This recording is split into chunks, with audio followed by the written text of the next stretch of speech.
You lose to the Chicago Bears, a team, and I apologize to the folks on the YouTube stream who are just now getting audio. Hi, we're here at Tap Sports Bar, and we do have sound, and that's my fault, and that's a fine on me, Anthony. In a break, if you want to go back into the other studio and put that on the fine board, I'm making that a 15er on me. But anyway, the point is, if we ask, as we always do on a game day or on the Friday before a game is typically when we do this, and we actually start the pregame show on Sundays like this as well, we go, what's at stake? What's at stake tonight with where this team is now and what it wants to say that it is? And where the Chicago Bears are in the course of their franchise is two sides of a coin. And on one side is legitimacy, and the other side is full-throated embarrassment. And I hate to say it, and I am not one to put things on this kind of radar or this kind of scale because I despise the hot take artistry that so many in our business do.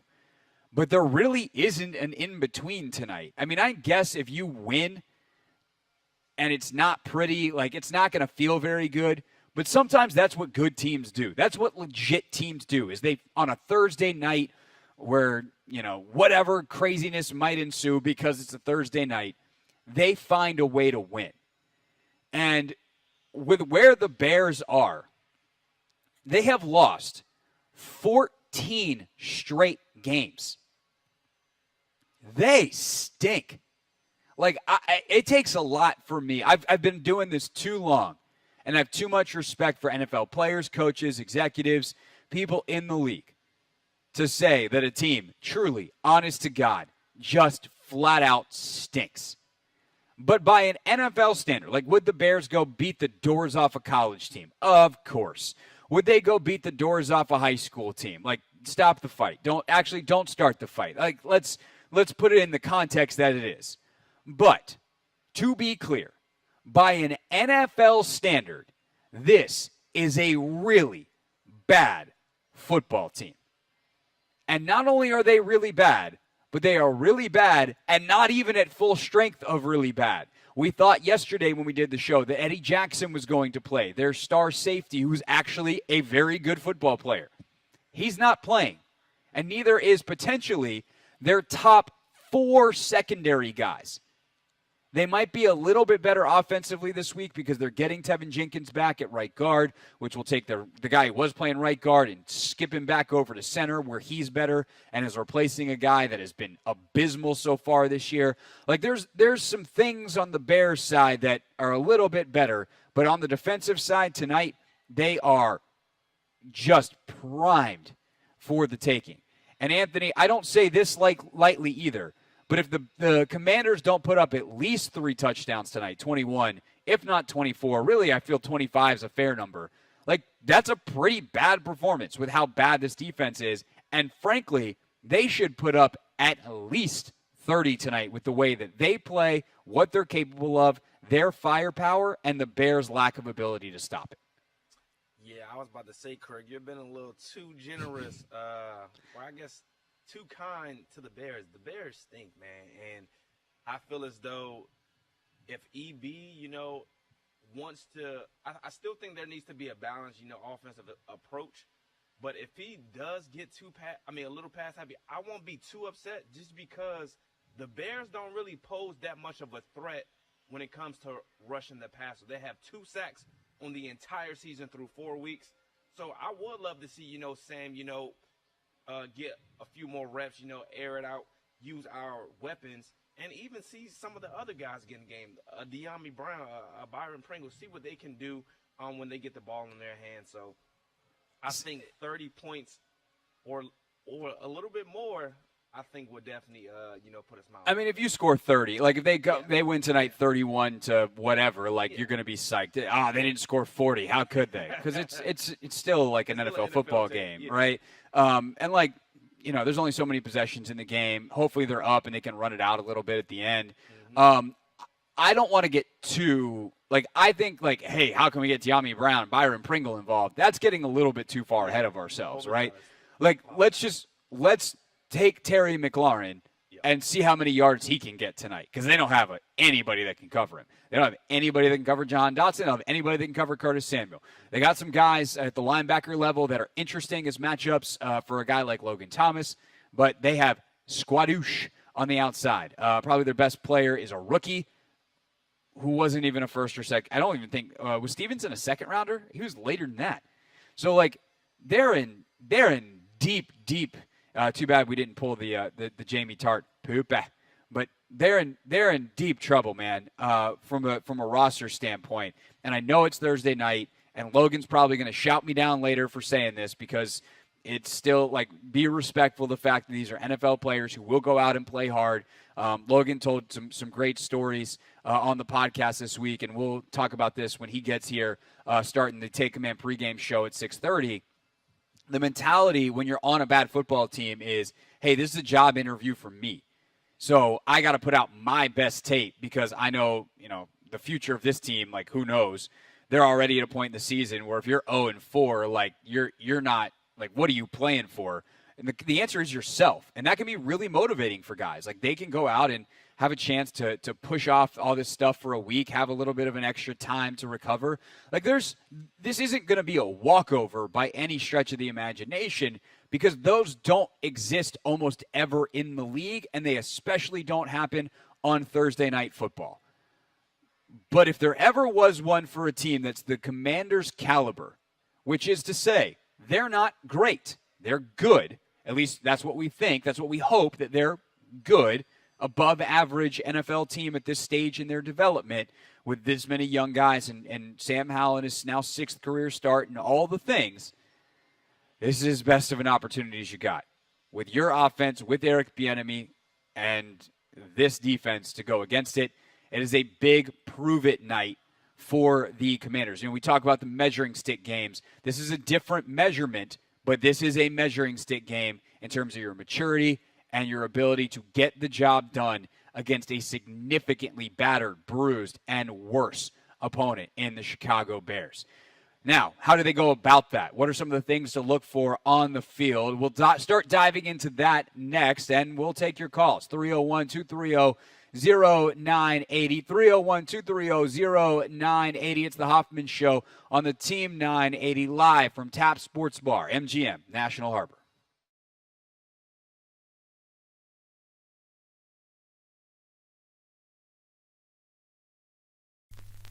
Week, condensed space. Right. As a player, though, it's intense. Like recovering from an NFL football game is hard, and the amount of prep that goes into a game from a mental and a strategic standpoint is immense on a regular week.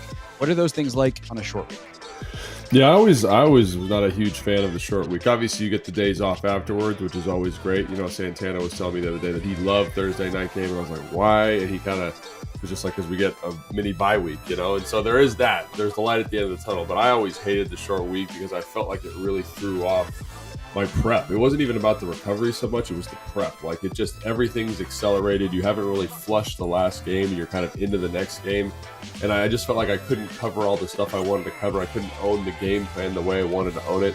And I couldn't prep like my opponent the way I wanted to prep it, right? And obviously it's tough because you're losing, what is it? You're losing 4 days. So it's challenging to kind of make sure you get everything as you want it. So that for me, I never really liked it. It's kind of the same thing you're feeling here as like a media guy, right? Like I haven't watched as much Bears film as I normally, or as I would have, or I can watch because I'd usually do that on Wednesday, but we're doing the podcast. You know what I'm saying? So it kind of accelerates the whole process. And I just found it very, very challenging to feel truly ready. And then God forbid you have some type of injury or nick, or, there was one year we played the Vikings in 2013. I had a torn MCL, and like that thing just hurt like all get out the whole week. It just barely felt better for the game, and then it felt worse on the following Friday. So it is a challenging thing. Like I said, the only benefit that I see is that you're kind of on to the next one right away. So after a tough game, it can be helpful. But I was never a big fan of it.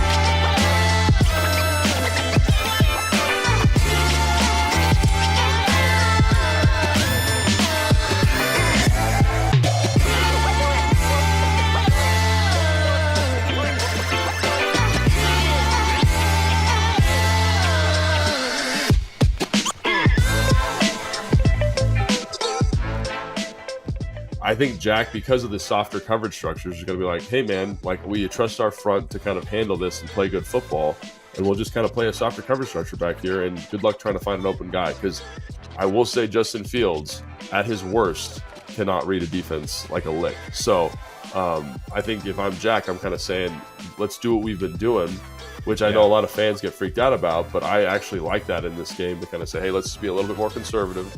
Let's make them earn this, because I don't think when you look at the game composition that you said this, Denver had a bust for a tight end touchdown. They had a bust on like a 3rd and 2 where the corner's trying to jump the out, and he hits the go to Rondale Moore for like a 45-yard gain. Those are the types of plays you can't have. Like, make them. This is a type of offense make them earn every inch. And 5-yard increments, I don't care, because they will screw it up at some point. They're not talented enough on the offensive line. The quarterback's not talented enough. Make them go 15 plays. Philly, they can do it, right? They can do it. We saw them do it. But this group, I don't think they can do it down to them.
It is the Hoffman Show on the Team 980, always live as well on the free Odyssey app, streaming live on YouTube at the Team 980. And we're live here at Tap Sports Bar, MGM National Harbor. And I got to say, Anthony, who's back in studio as usual, this is a mental challenge for me today, Anthony. Because eventually we're going to switch over in the middle, what will feel like the middle of the show to me, to another show, the Take Command pregame show. And I got to keep everything straight. For those watching on YouTube, you see, because we're simulcast for Take Command on 106.7 The Fan. I got the 106.7 The Fan bannering behind me, although we do, for the people that are here, have a 980 tablecloth. So it's just the visual representations. But, Anthony, my ADD is in extreme overdrive right now. And I feel like I need to be honest with you and the audience and engineer Tim Parker, who's sitting 3 feet to my left or to my right, laughing at me. What's going on? That's your response to all of that. I mean, I wish I could, be there to help, but there's no helping. Just hey, Craig, just remember, you're doing the Hoffman Show right now. We do this every freaking day. Just know I also have to mentally prepare myself for this journey that we'll be on as well. But you want to know what, Anthony? What? We're on it together. Yes. And that's all that matters. We're on it with you on the phones as well. 301-230-0980, our phone number for the day. That is the Ace Law listener line.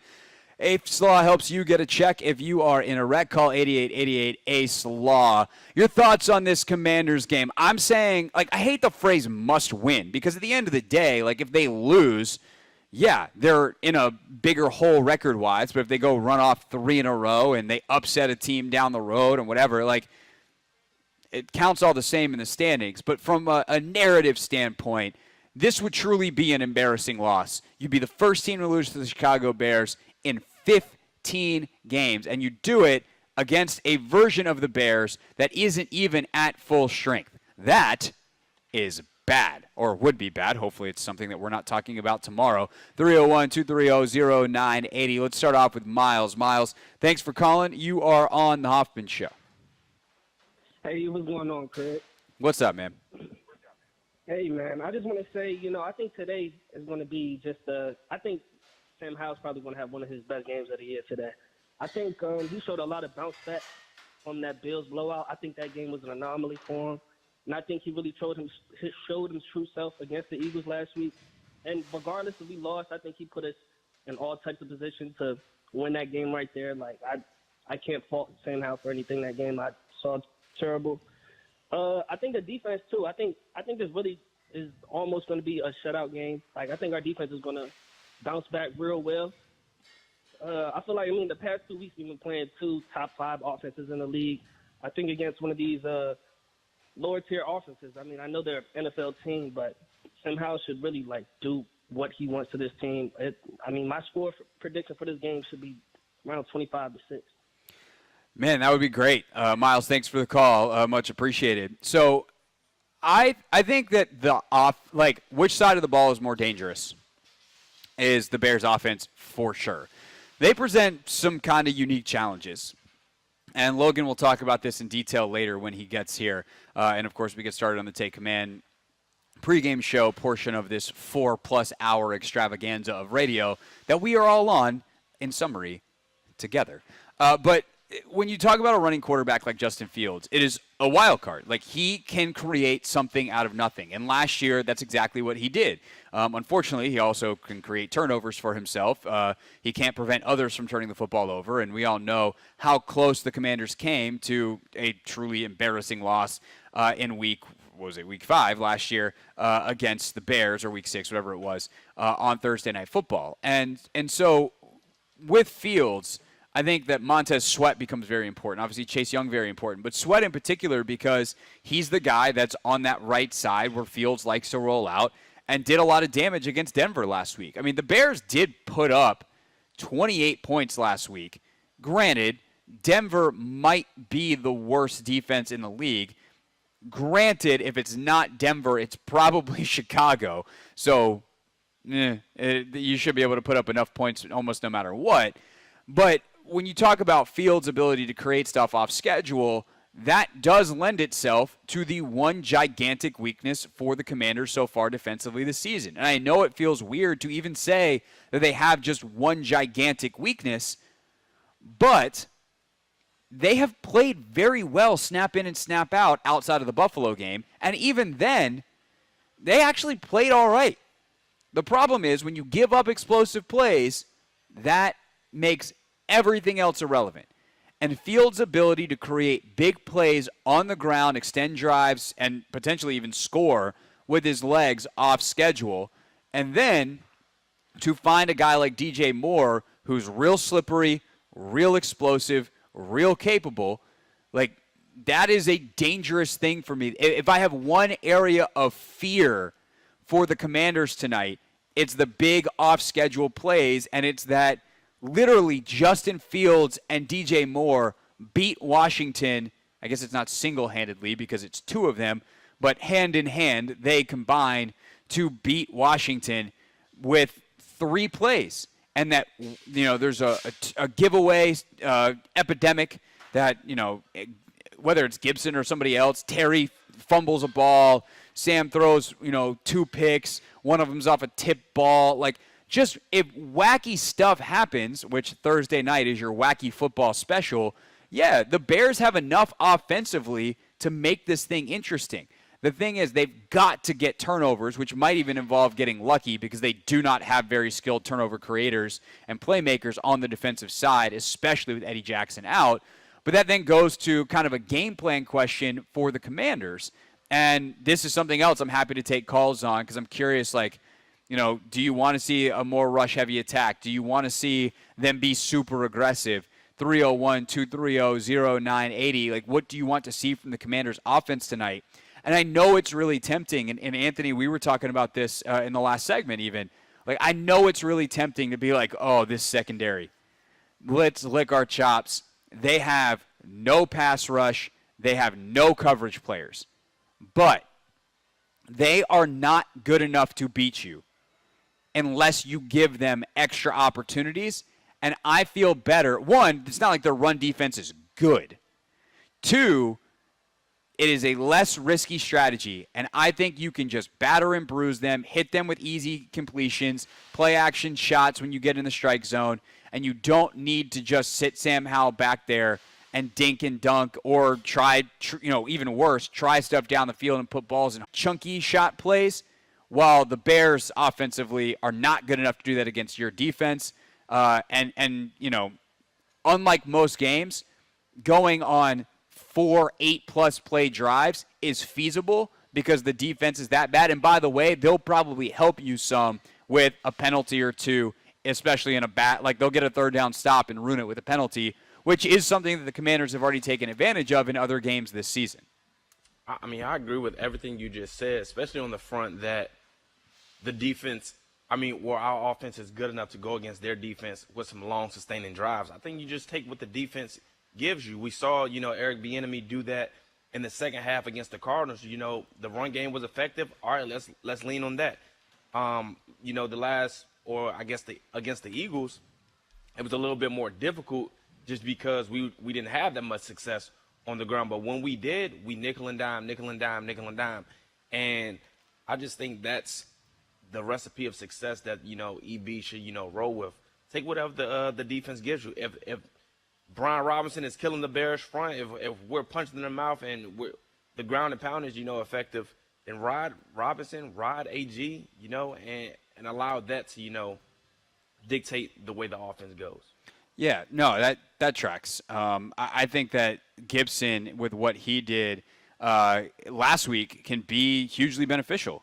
Or Gibson with what the Broncos did last week can be hugely beneficial to the Commanders this week because they have, a great screen game, and the Broncos just screened the Bears to death last week. So I think what McLaughlin, the kid 38, the undrafted rookie running back, did last week, I think Antonio Gibson can do a lot of that stuff. I think Brian Robinson can do a lot of that stuff. And playing off your running backs, which, by the way, is easy completions for Sam Howell. There's just so many benefits to all of that. I think that that'll be helpful for Washington this week to execute that game plan. All right, we got some more calls. So we will take a quick break, come back, and then get to those. We do have some lines open, though, if you want to get in. 301-230-0980. It's the Hoffman Show on the Team 980 and always live on the free Odyssey app.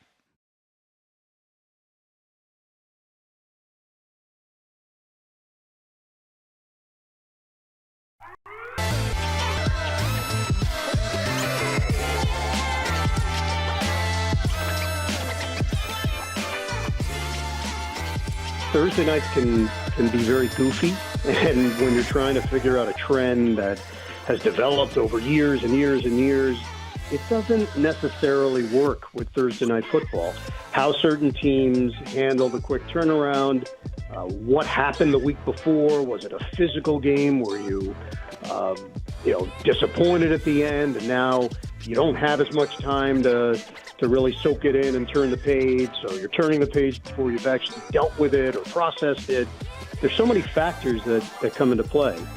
I think about the game last year. I don't know how much this has been brought up or how much you've thought about it. And we've tried to flush that game from our memories here, as everyone else on planet Earth should, because, God, that was awful. Washington at Chicago was among the worst Thursday night games that I've called in my career. I remember vividly in the middle of the game thinking, this is the bottom. It's not going to get worse than this. And obviously, Washington got on a little bit of a roll and started to find some wins, and hopefully they were trying to plant some seeds for this year, but you can see signs of Chicago. It hasn't gone well since then. It's not as if things have changed a whole lot. So I think every game is really its own entity, and I hate to try to generalize what Thursdays are like and how one team is going to benefit over the other. This is a game, if you're Washington, you're looking at your schedule, you're saying, hey, we don't want to be the ones.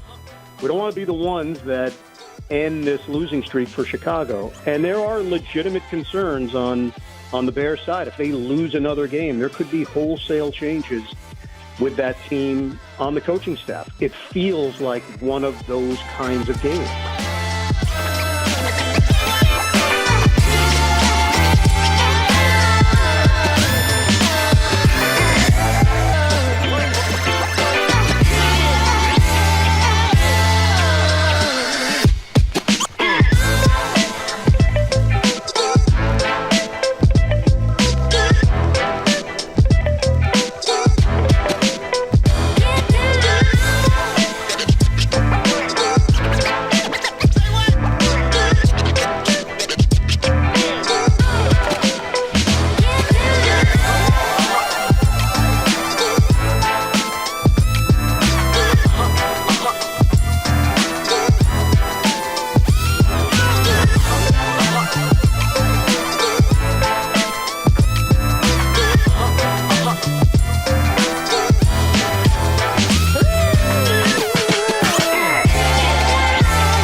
It's the Hoffman Show on the Team 980, always live as well on the free Odyssey app, streaming live on YouTube at the Team 980. And Anthony, we did it. We figured it out. We're no longer robbing the YouTube audience.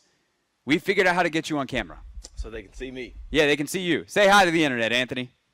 Yeah, flash those pearly whites. Yes, sir. 301-230-0980 is the number. That is the Ace Law listener line. If you're in a wreck, Ace Law helps you get a check. Call 8888-ACE-LAW. Our guy Danny Parkins will be on with us at the top of the hour from Chicago to get the Bears side of things. But let's go ahead and take some more of your calls. Previewing tonight's game, what do you think the Commanders' offense should do from a game plan standpoint? Do you want to see them be super aggressive, attack this Bears secondary that's banged up and, frankly, not very good?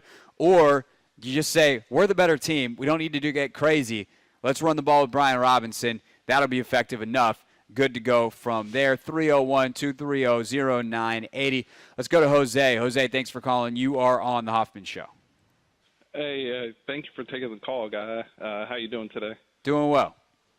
Hey, so I think it does need to be a balance because looking at how the Bears were last week, where they got up big and then they kind of like blew the game.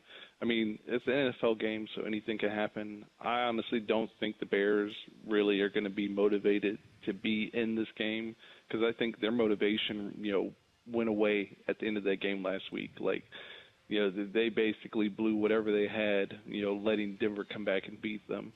I think the score is probably going to end up being like 28-3. That if I'm being like completely honest, but I really think that Washington needs to stick with the run, throwing some passes in there. But the defense themselves, like this is a good chance for them to like really prove their point because the one main thing I really wanted to get at is a lot of people have been like, oh, the defense gave up all these points and everything like that, but we've faced like two of the best teams in the league. Like look what the Bills just did to Miami, who week before that put up 70 points. We went toe to toe with the Eagles, and yes, they did put up a lot of points, but they are a great team. With us having, rookie players back there, which, yes, Forbes, got burnt, but, he's learning. Look, Arizona, I know everybody kind of wrote them off, but look what they have been doing. They beat Dallas. If it wasn't for two drops in the end zone, that game against San Francisco would have been a whole lot closer than people. And who knows what a difference, but here's the thing, Jose. I appreciate the call. Thanks. I'm going to jump in right here because we got a couple more people to get to. I do appreciate the call, but what you're describing there is the NFL. Like, there's the what-ifs every single week, and the good teams make the plays, and the other teams don't. So to say, hey, if Arizona just makes a couple catches in the end zone, they're right there with San Francisco, and then to be like, the Bears don't have it, we're going to beat them 28-3, like, you're actually making points in opposite directions. Good teams make plays, like the Eagles did. Mediocre teams, it's a toss-up. Maybe mediocre, strong. Average teams, toss-up. That's where the Commanders live. And bad teams don't make them, and that's the Cardinals, and that's the Bears, and the Broncos. Unfortunately for Chicago, the Broncos are. Or fortunately, I guess the Broncos didn't make a bunch of plays in the first half last week. Chicago was able to take advantage, and then they showed their own bad teamness and didn't. I do wonder, to your original point, though, is this a team that's going to come in and compete, or is this a team whose soul is broken? When Justin Fields threw that final pick last week, or when the pick six happened, or did they, was it slowly just dripping away from the time that, not the pick six, the fumble touchdown that they had last week, and then the interception, and there was some other stuff that happened in the second half of that game, where if any single one of those things goes the Chicago Bears' way, they're at least in overtime, if not winning that football game. Like, did that, to quote the Queen Beyonce, did that break their soul? But, at the end of the day, they also might just be really ticked off. Like, they might come back and be like, screw that. That should have been our first win. We're getting that first win now. And that scares me. A mad, angry team who has publicly, literally hugged each other, Justin Fields and Luke Getsy, who has kicked out a cancer in their locker room in Chase Claypool. That's not me assigning blame to the Bears or to Claypool, just he clearly did not vibe with them. foreign cells had had come in, if you will, and needed to be rejected from the body. They've gotten him out of there, and will eventually probably trade him or release him, but he's out tonight. Do they look at Matt Eberflus and be like, we got to win one for our coach, otherwise this dude's getting fired? These are grown men, and they look at the other grown men, a guy like Flus, and say, hey, we want to play for this guy because we know him and his family, and we don't want him to get fired. And realistically, that could happen if they lose tonight. They're also human beings and grown men who might go, we don't have a shot at going anywhere. Let's just go out, collect a check, and go home. And I don't know which side of the coin they're going to come out on, but I think it's important to point out that both are on the table tonight. 301-230-0980. And, of course, how can the Commanders take advantage of either one? And I think getting out to a fast start is probably important. Can you break them early? 301-230-0980. Let's go to Cliff. Cliff, thanks as always for calling. You are on the Hoffman Show. Hey, what's going on, Craig? What's up, Cliff? I think the offense is the carryover from Sunday. Washington has to set the tone early. Sam Howell played a good game in the second half. Well, the whole game he didn't throw no picks at all, which was a good thing. So I'm feeling if the offense could get clicking early, they set the tone, Washington should win this game 31-10. And on defense, Justin Fields ran all over them because there was no Chase Young last year. I think by Chase Young knowing him from Ohio State, that should put an extra defender going after Justin Fields. And I'll sit back and listen. Thanks, Cliff. I don't know if I buy the Fields Ohio State. It doesn't hurt. But I think, to be honest, Chase has me nervous in this game. For the reasons that Chase has been, I can't think of a better word. I apologize, and I don't mean this strongly, but problematic, right? Chase has caused issues for this defense by rushing out of his lane, opening up places for mobile quarterbacks to run, and that has been his thing for going on 2 years. You can't do that against Justin Fields. In many ways, that's what Justin Fields would rather do.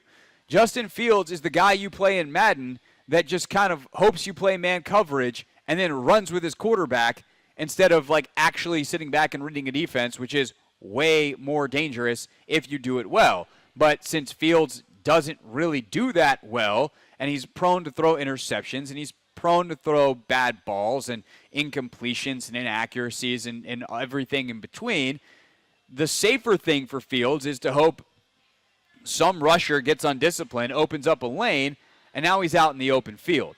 And the guy most likely to do that on the Washington Commanders is Chase Young.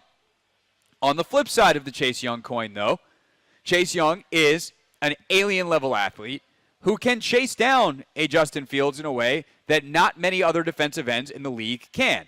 The one guy who can definitively do it better happens to play on the other side of the line because Montez Sweat is some kind of freak athlete that can run a 4.4 at whatever size he is. That's nuts. There might be 5 defensive ends in the league that Justin Fields can't just flat out run away from, and Montez Sweat is one of them. He's in a different category. But Chase isn't that far behind. And so, yeah, it is harder to get out on the edge. But I also think, the discipline in the run game, Herbert, things like that, the athleticism that Chase and Montez have allows them to attack the zone read a little bit differently. Their sheer size, part of if you're a quarterback in a zone read, you want a clean read. You want to know I should hand this or I should keep it, right? And, for people that, I think a lot of people, because it's so popular in high school and college, now obviously pro football as well, understand the zone read, the read option, whatever version of it you want to call. You're leaving a player unblocked on purpose. The goal is to get him to chase someone, mostly the running back, and then the quarterback keeps it and runs in the gap where he's vacated. The other option, of course, is that he stays there and is cleanly playing the quarterback, and then you hand the ball to the running back, and then on the front side, on the run, where everyone else is blocking, you have an extra blocker and you have a numbers advantage, right? If you're 6'6", like Chase Young or Montez Sweat, and you get down almost in like a basketball style defensive stance, you feel like you're everywhere at once. And so even that is an advantage if done correctly. If you can kind of shorten up the distance between you and the mesh point where Fields is making that decision, and you can cheat halfway one or the other, and you have the reach to literally reach out and grab a ball carrier, like all of that is advantageous.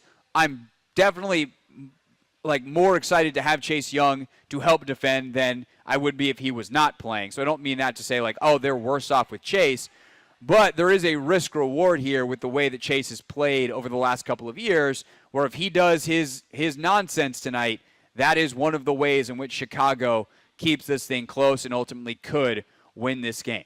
It's the Hoffman Show. We're on the Team 980. We're always live as well on the free Odyssey app. Wrap up with your calls before our guy Danny Parkins joins us at 5 o'clock from Chicago. 301-230-0980. Previewing Bears and Commanders here on the Hoffman Show.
It's the Hoffman Show on the Team 980, always live as well on the free Odyssey app.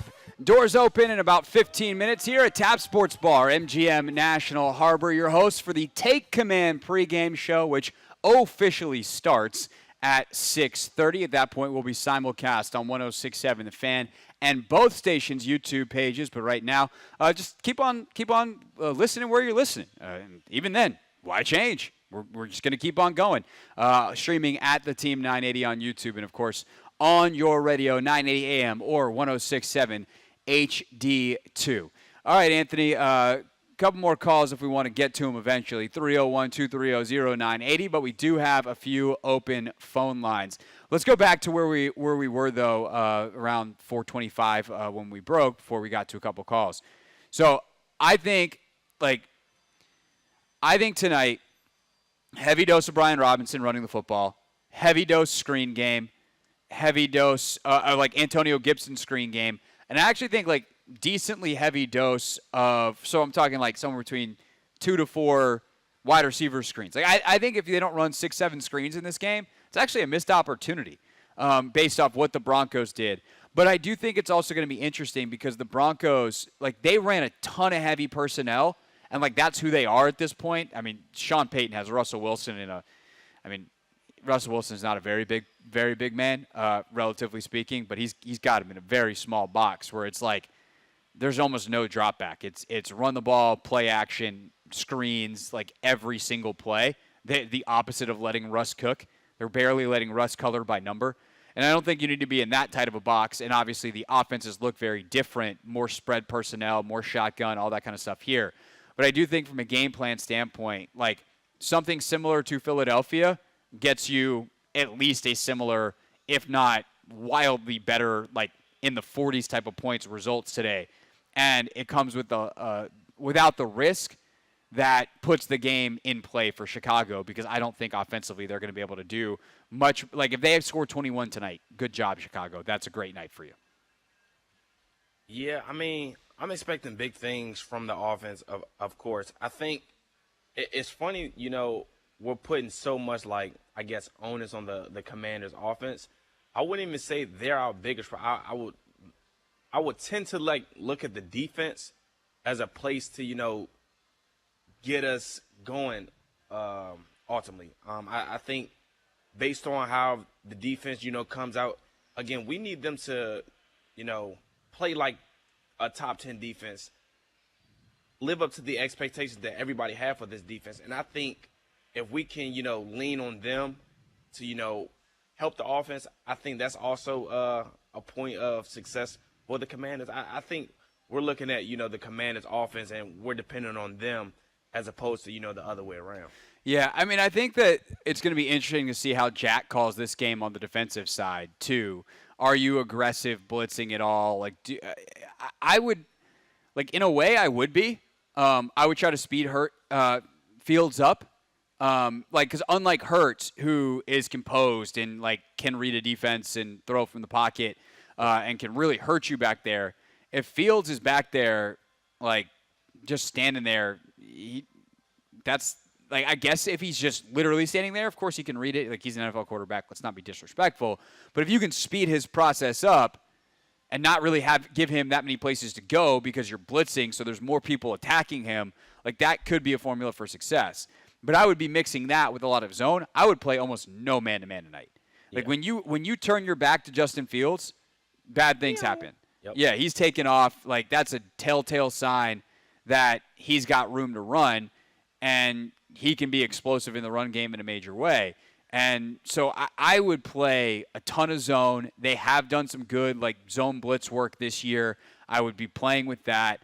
And, I mean, I would probably also shade, bracket, you know, whatever versions of those things you want to do within your zones to DJ Moore, because I don't really trust that anybody else can beat you. Like, Cole Kmet's a good player, their tight end. Like, they can do some things there. But it's really like DJ Moore, their running backs, Fields running or bust.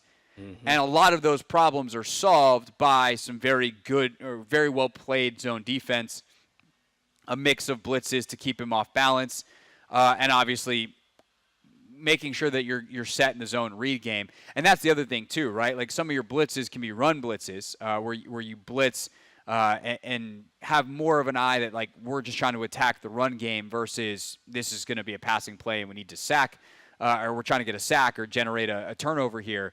But you do that kind of stuff and you have guys in some different places, that messes up the zone read game. But I say all this, and I have all these ideas and thoughts in my head of potential options, and I'm certainly not a defensive coordinator. Jack's got a lot more thoughts than I do. But that's then met with the reality, though, that this is Thursday night. Like, how much do they actually spend time on that stuff this week? Are there things that they did last week against Philadelphia that carry over? And this is probably a good question for Logan. But what things that they put in last week carry over that you feel comfortable calling again versus, okay, we got one practice on Tuesday. Let's make sure we're super set on our zone read rules or on this thing or that thing that is going to be the most important key. Like, there's just not enough practice time to do a whole lot this week.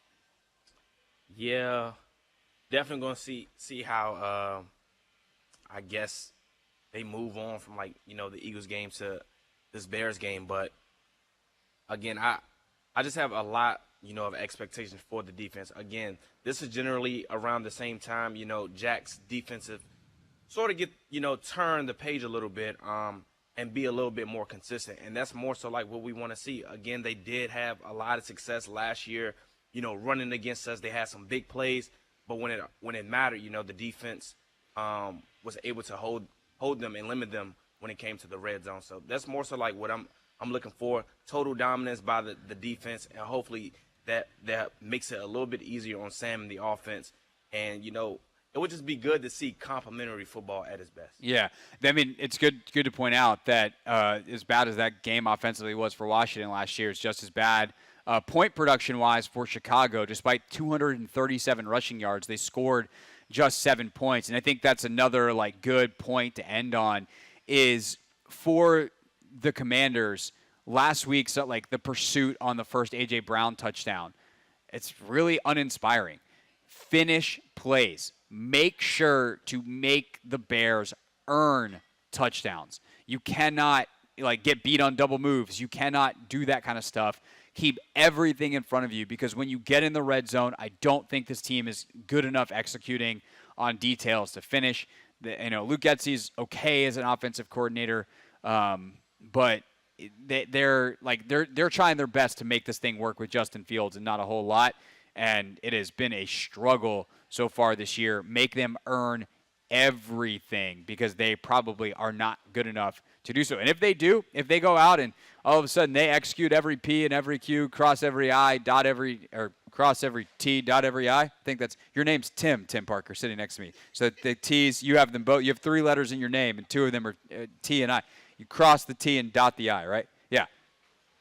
If they do that, then you just tip your hat and say, congratulations, Bears, on finding your NFL selves. If not, then you come out with the W, and that's great. It's the Hoffman Show. We're on the Team 980. We're always live as well on the free Odyssey app. 90 minutes from the official start of the Take Command pregame show. Big old Logan Paulsen on his way with his big old football brain. He probably will join us a little bit before we officially get started at 6:30. Coming up next, though, we will go to Chicago. Danny Parkins, host of Parkins and Spiegel on 670 The Score in Chicago, gives us the vibes from the Windy City. It's the Hoffman Show on the Team 980 and always live as well on the free Odyssey app.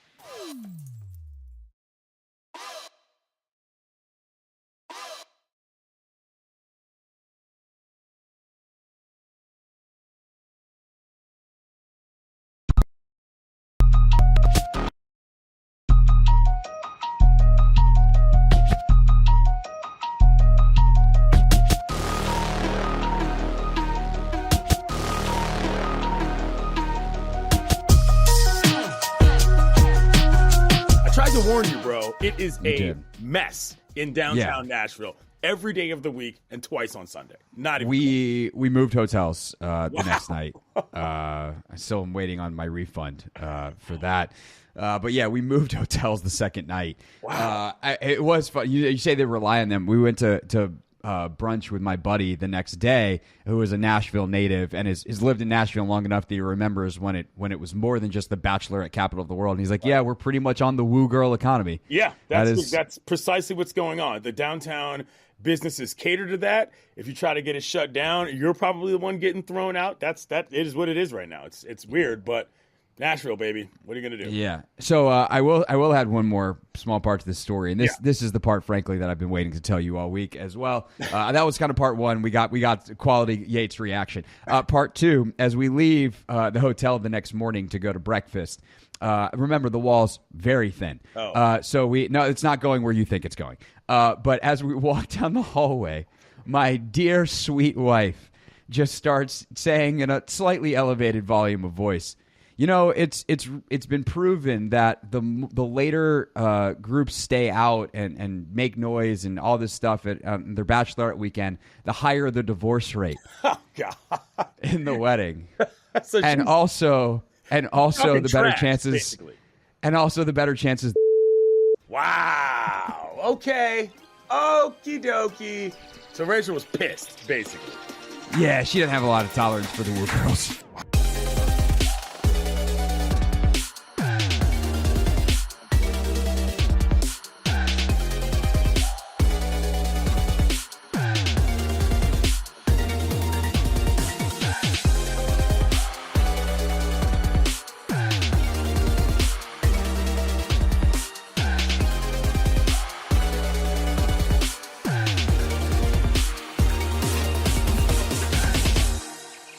They say on the internet, like, feel free to post stuff, you know, like your friends' photos, do whatever. But like whatever you do for your own well-being, don't read the comments. Comment section, bad idea. What do? We read those comments, baby. That is exactly what we do. That was a little bit better. I still feel like that one was a little muted. I think sometimes it feels like you build yourself up a little too much, and then sometimes you don't I ain't quite want to go go for it. screaming all the way. The thing is, though, my mic is a little lower than yours, so maybe I could have actually, did what I really. Mike also moves. You can go, ooh. Did you know you could play tricks with a microphone? I think I'll try that next time. Okay. You want to give it another shot? We read those comments, baby. There we go. All right. I feel ready now.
Hour number 2, we are off and running from Tap Sports Bar, MGM National Harbor, where the doors are open and people are flowing in here in Oxon Hill, Maryland. Whether you stop by on your way to FedEx Field or you want to come and watch the game, we are previewing it all the way up until kickoff. I am Craig Hoffman here for the Hoffman Show. Logan Paulsen will sit in this chair right here coming up in just a little bit when we officially flip over to the Take Command pregame show. A little bit earlier today, though, I was able to catch up with my friend Danny Parkins from 670 The Score in Chicago. Danny hosts afternoon, so we had to tape this interview because, well, he's on the radio live right now, and that's kind of how that works. So for Not My Beat today, a perspective from the Bears side of this, Danny Parkins from 670 The Score.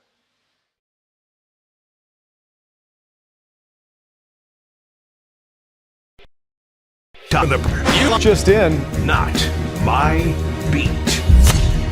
And joining us now is our guy, Danny Parkins from 670 The Score in Chicago, hosts afternoons up there. Also, make sure you check out the fantastic First and Pod twice weekly on every single NFL game. And Danny, that's actually kind of where I want to start with you is broader, a topic that I've been thinking about a lot this week, since you're someone who does watch all the games and you guys do stuff with Thursday Night Football frequently. Like, do you think that this game being on a Thursday benefits the in general, the better team, if you will, roster-wise, or does it wind up evening things out? And how do you think that applies to the Commanders and Bears?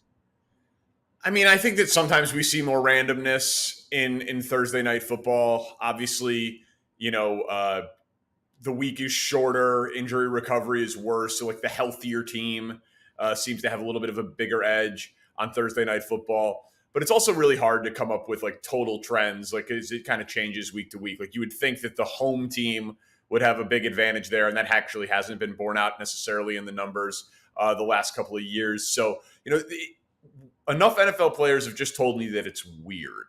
That, you know what I mean? That it's not a normal game week. They don't feel right. And so then I think it's really is like a case-by-case basis of like, which team has the key guy or two that if the game was on a Sunday would be fine, but it's on a Thursday, so they're limited. So I don't think that there's like an overarching trend to Thursdays, even though I do think the quality of the play definitely is a little lower, which leads to a little bit more fluky things, which would tell me that it maybe benefits the underdog. But I think the biggest thing is honestly just like who's the healthier team in a given moment. And it looks like right now that's going to be Washington. How bad, like the Bears roster is not very good to begin with, but how much worse is it right now due to injury?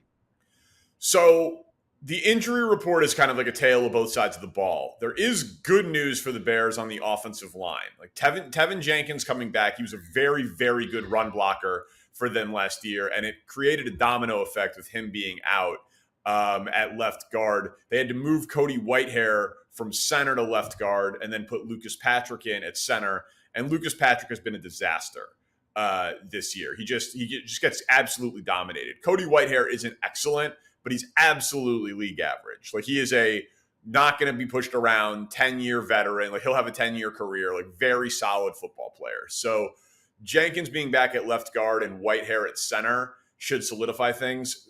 Larry Borum at left tackle is going to be a big problem against the Washington edge rushers. We can get into that if you want. But the big issue for the negative side, what you're alluding to, is the Bears secondary. Kyler Gordon, talented nickel corner, has been on IR, so he's out. Jaquan Brisker had a great game last week. He tweaked his hamstring at a walkthrough practice this week, so we don't know if he will even play. And then Eddie Jackson and Jalen Johnson, the guys who people would have said are their first and second best secondary players, have already been ruled out. So if Brisker doesn't go, the top four guys in the Bears secondary won't play, and for sure 3 of the 4 are out. Yeah, Jackson, that's a heartbreaker too, because there's some reporting earlier in the week that he was trending towards playing that I saw, and then all of a sudden it's like, nope, ruled out later that afternoon, which really aged well on our podcast, but what can you do? That's the business. Danny Parkins with us from 670 The Score in Chicago. So let's talk about the pass rush stuff, because I think for us in Washington, it has been frustrating with the lack of pressure that Chase Young, Montez Sweat, and company have gotten. But there's also been frustration with those guys, specifically Chase, like freelancing a little bit, getting out of his lanes and letting some of these mobile quarterbacks they've played get out. That seems especially dangerous against Justin Fields, who's probably more effective when he gets out than he is from the pocket. So how do you see that match up and the O-line stuff that you talked about playing into that? Well, I would think this is a get-right game for the Washington defensive line. Like, I obviously haven't watched every snap of your guys' games, but, like, just thinking about the opponents, Denver, Bowles and McGlinchey, 2 solid tackles. Eagles, one of the best offensive lines in football, mobile quarterback. Buffalo, Josh Allen, super mobile quarterback. So now Fields is obviously a mobile quarterback, but he doesn't have the pass blocking offensive lineman in front of him. Darnell Wright, their 10th overall pick right tackle, has been very, very solid, but he's also made mistakes in every game, whether it's penalties or just messing up, right? I mean, he's 4 games in through his NFL career. He'll have monster plays where he'll just like completely neutralize Montez Sweat or Chase Young, and you'll be like, oh, damn, like that guy looks like he could be a Pro Bowler for 10 years. And then he'll have a play where he completely whiffs on a block and someone comes around the edge and maybe he has a free shot at Justin Fields. So he is up and down right now, but the ceiling is clearly there.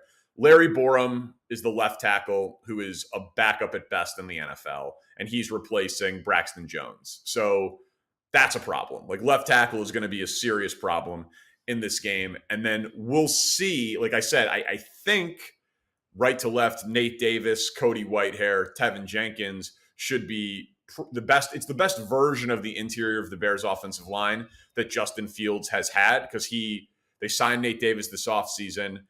Whitehair is now back at center, his better position, and Jenkins, this is his first game of the year.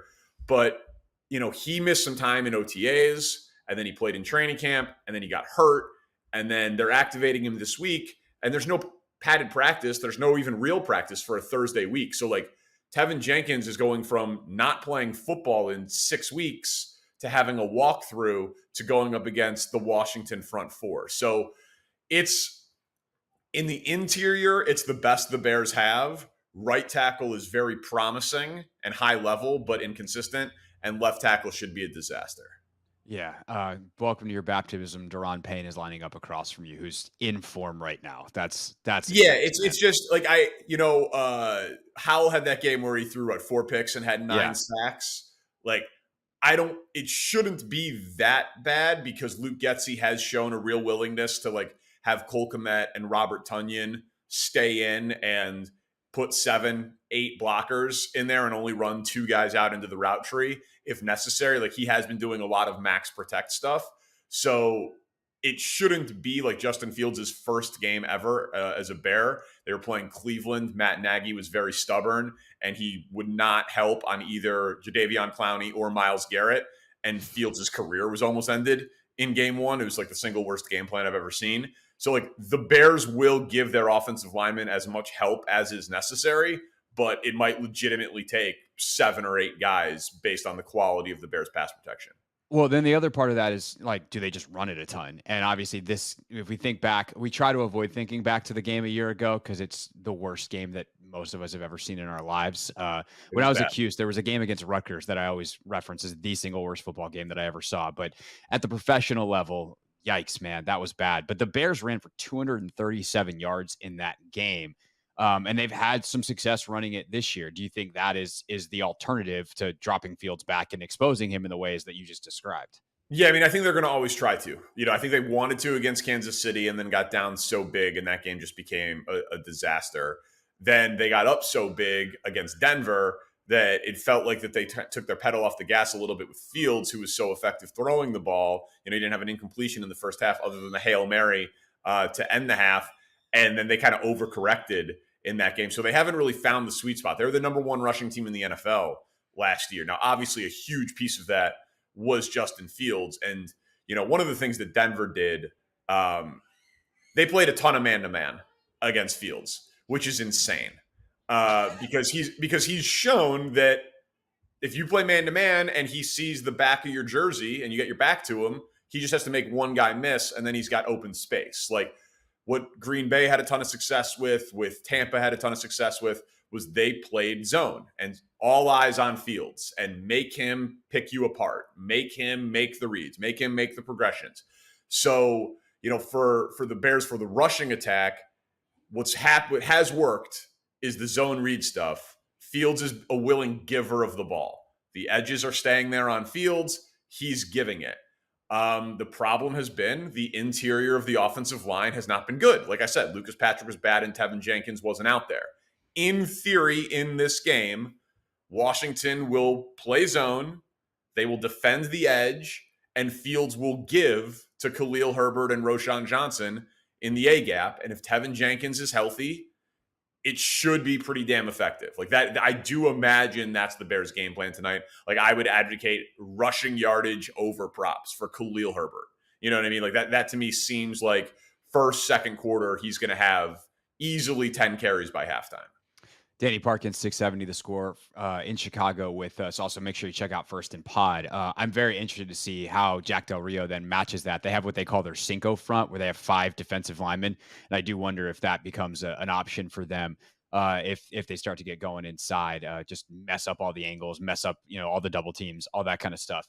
On the other side of the ball, like we talked about, they're super banged up. There's not a lot of pass rush talent. Like what's the Bears' best case scenario besides getting lucky and Sam Howell having a bad one to slow down what has been a outside of the Bills game pretty potent offense under Eric Bieniemy with Sam Howell this year?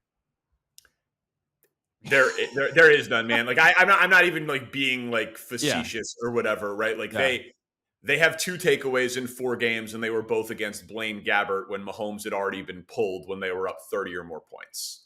So they have no takeaways when they were playing real football. I believe they're still at 1 sack. They're giving up 60% on third down. 60%.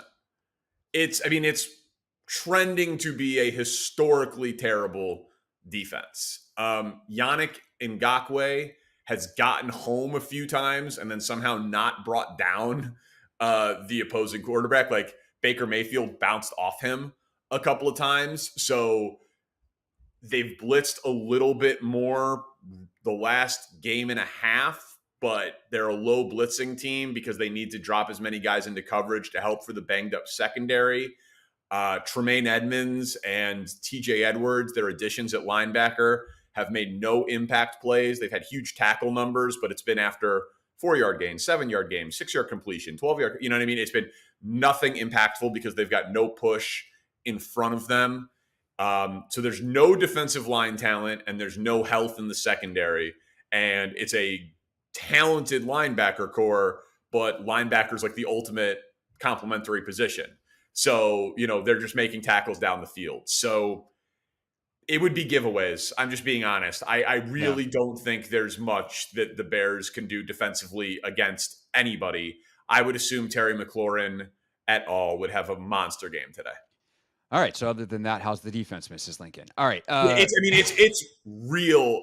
Dude. Yeah. Real bad. Which is kind of crazy because Flus is a good coach. And obviously they've got the Williams situation, but as a DC, I should say, he was a very good coach. I covered him when he was the linebackers coach in Dallas, and he was revered down there. It is kind of crazy sometimes how these coaches elevate and they just get one position too high in the hierarchy, and things go to absolute what.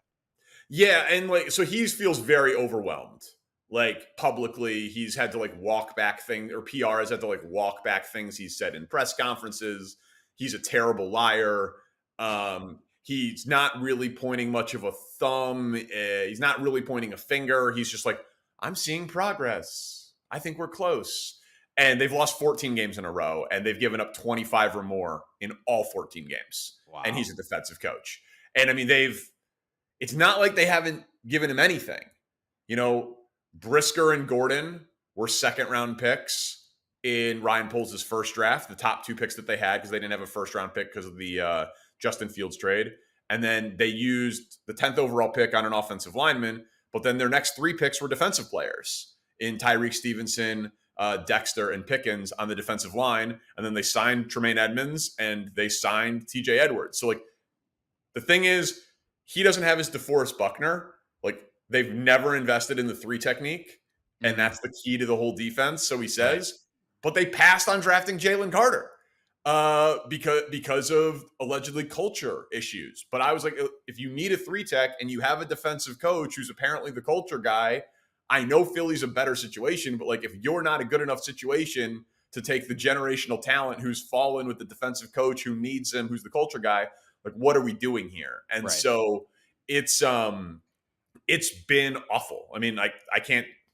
Yeah. 60% on third down and 14-game losing streak where they've given up at least 25 in all 14 games. Yeah. A good coach doesn't mean a good head coach. And we've seen that time Right. and time again in the NFL. Right. So that's where I want to end with you, though, is like there's this prevailing thought here because of, naturally we're here. We draw the comparison to there that like, oh, a year ago was the day the ESPN story dropped that ultimately wound up sinking Snyder. And then we look at everything that's happening in Chicago and it's like, oh, they're us now. To which I say that's an overstatement because you have zero congressional investigations. And, while your football history is not very good, there is, especially recently, the off the field stuff just doesn't even compare, even though there is some. But what is the current like state of Bears football? Does it feel cataclysmic, catastrophic in a way that it hasn't before? Or is it just a repeat of a familiar cycle where there's some really, really bad on the field football right now? And by the way, this defensive coordinator thing happened too. Yeah, I mean, the defensive coordinator thing is bad and weird. The Chase Claypool thing is bad and weird. You're not supposed to tank multiple years in a row. You know what I mean? They had the number one pick last year, and now they're trending towards the number one pick again this year. The saving grace is twofold. They hired Kevin Warren to be the president of the team. He, Big Ten commissioner, used to be high up in the Vikings organization. Number one charge is building the new stadium. Number two charge is stability and accountability and raising the standards. Now, he's been here 4 games, but like there is at least a belief that like when change needs to occur, it will, and there will be someone competent operating like on a global 30,000 foot level. I'm a little skeptical of the impact of a team president on things that are not the business side, but that is like one thing that the fan base is clinging to, that there is finally someone that the McCaskey family is turning to that has a good resume that isn't in the McCaskey family. So that's number one. And then the second thing is you could have given Daniel Jones $160 million. Like the worst thing in the NFL is paying mediocre quarterback talent high-end money. It's terrible that it didn't work with Mitch Trubisky and then it didn't work with Justin Fields, at least so far. But that is the way to get a star quarterback. And they've got their first-round pick, and they got Carolina's first-round pick, and a dude named Caleb Williams is in this draft. And the Bengals were the Bungles until they got Joe Burrow. And the Chiefs hadn't won a game by a single football game with a quarterback that their franchise had drafted since the 1983 draft until Pat Mahomes won a game. Every game the Chiefs won between like 1987 and 2000, the last game of 2017, some of them were good quarterbacks. Some of them was Joe Montana and Trent Green. But there was a lot of Brody Croyle and Matt Castle in there too. Like, so we've seen franchises that believed they could never get it right at quarterback, and then that one dude changes things. So having Carolina's first-round pick, having the Bears' first-round pick in the Caleb Williams draft is in the back of everyone's mind.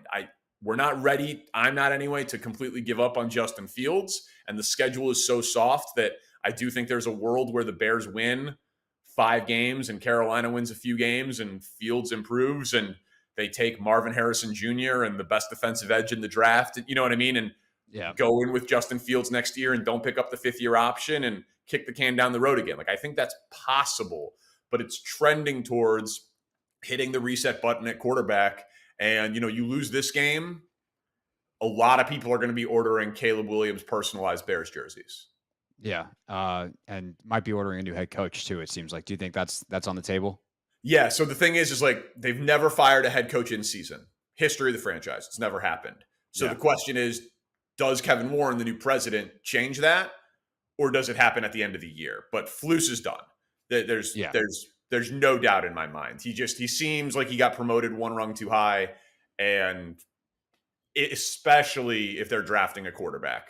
They will not make the mistake of tying a quarterback to a coach who's only a year away from getting fired. Like, they will make a coach quarterback thing happen at the same time. That is literally the last 20 years of Washington football, is that 1 year off coach quarterback thing. It's terrible. Bears too.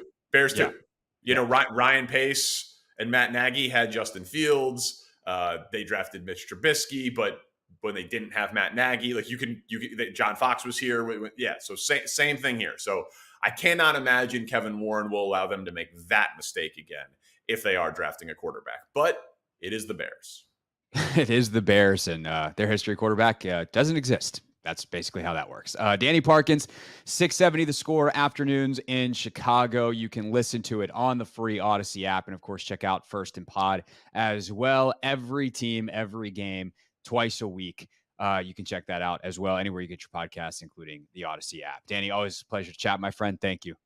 Thanks, Hoffman. All right, that earlier today, Danny Parkins chatting with me. That is not my beat. Every day at 5 o'clock, we welcome in an expert on the top story of the day. And, of course, today's top story is Bears Commanders tonight. We're live at Tap Sports Bar, MGM National Harbor, where the doors opened during that interview. And now there are many full seats here and people waiting in line to get in on the outside. So we take you up till kickoff at 8:15, Commanders and Bears. Also taking more calls next. Your thoughts on the game. Logan Paulsen on the way. Plenty to come. Getting you ready for kickoff here on the Team 980.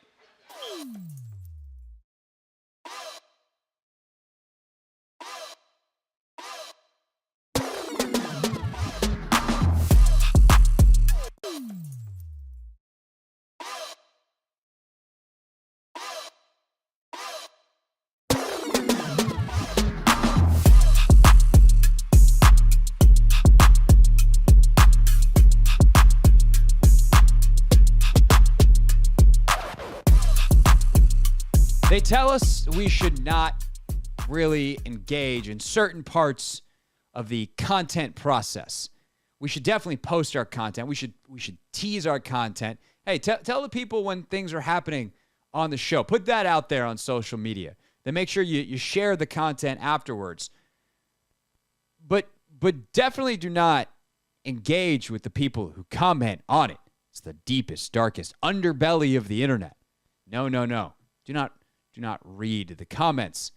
But every single week, 5:30 on a Wednesday, what do we do, Anthony Haney?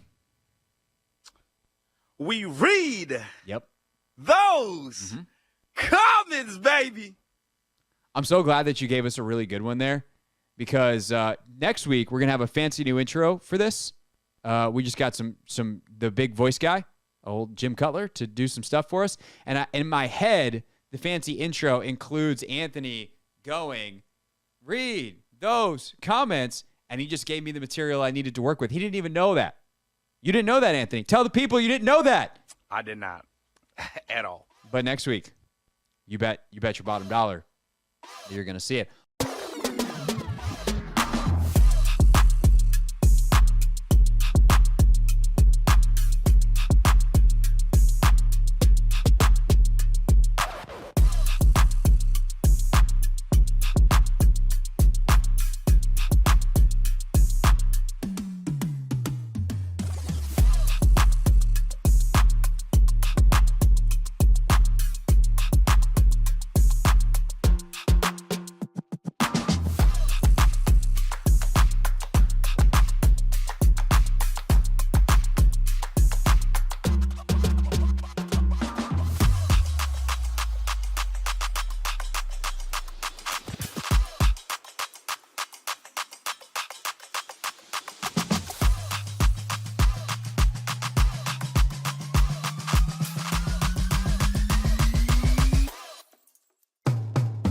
It's a running bit on the show, but also like an actual thing. I'm trying to learn French. My wife and I are going to Paris next year for the Olympics, so I'm trying to learn French. It's incredibly difficult. I'm very bad at it. Tips for someone learning French. You did the reverse. For people that don't know, you started as a French speaker, and I was reading on Wikipedia, so I don't know if this is true, but also Haitian Creole, first two languages, and then had to learn English, which I know is very, very difficult to learn when it's not your native language. French, English, they don't seem compatible. What's your tip for me as I try to learn French? I would say watch movies in French with English subtitles. That's what I did. I watched a lot of movies in French, but I had the English. No, I watched English with the French subtitles. So like movies, music, it's kind of something that's like easy, like on the brain. It's not too much information, but you can still enjoy it and you can see the conversation, because that's the hardest part. Learning like a little word, like to say like, hey, my name is this or whatever. That's easy, but holding a conversation, that's the hardest part. Yeah, right now I'm really just trying to master, like, I'm American, do you speak English? Because I think in Paris I can get away with that. Yeah, so je suis américain. Yeah. Et je ne parle pas français. See, even the way you said that is not the way Duolingo says to say that. So I'll just have to come back to my new French tutor, Benjamin St-Just. BSJ, I appreciate it. Thank you, man. Sure.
It's the Hoffman Show on the Team 980, always live as well on the free Odyssey app. And we are live at Tap Sports Bar, MGM National Harbor, leading you up to kickoff of Commanders and Bears. And the folks here at National Harbor, here at Tap Sports Bar, just got a taste of the behind the scenes of Anthony Haney getting a little too hyped for the game.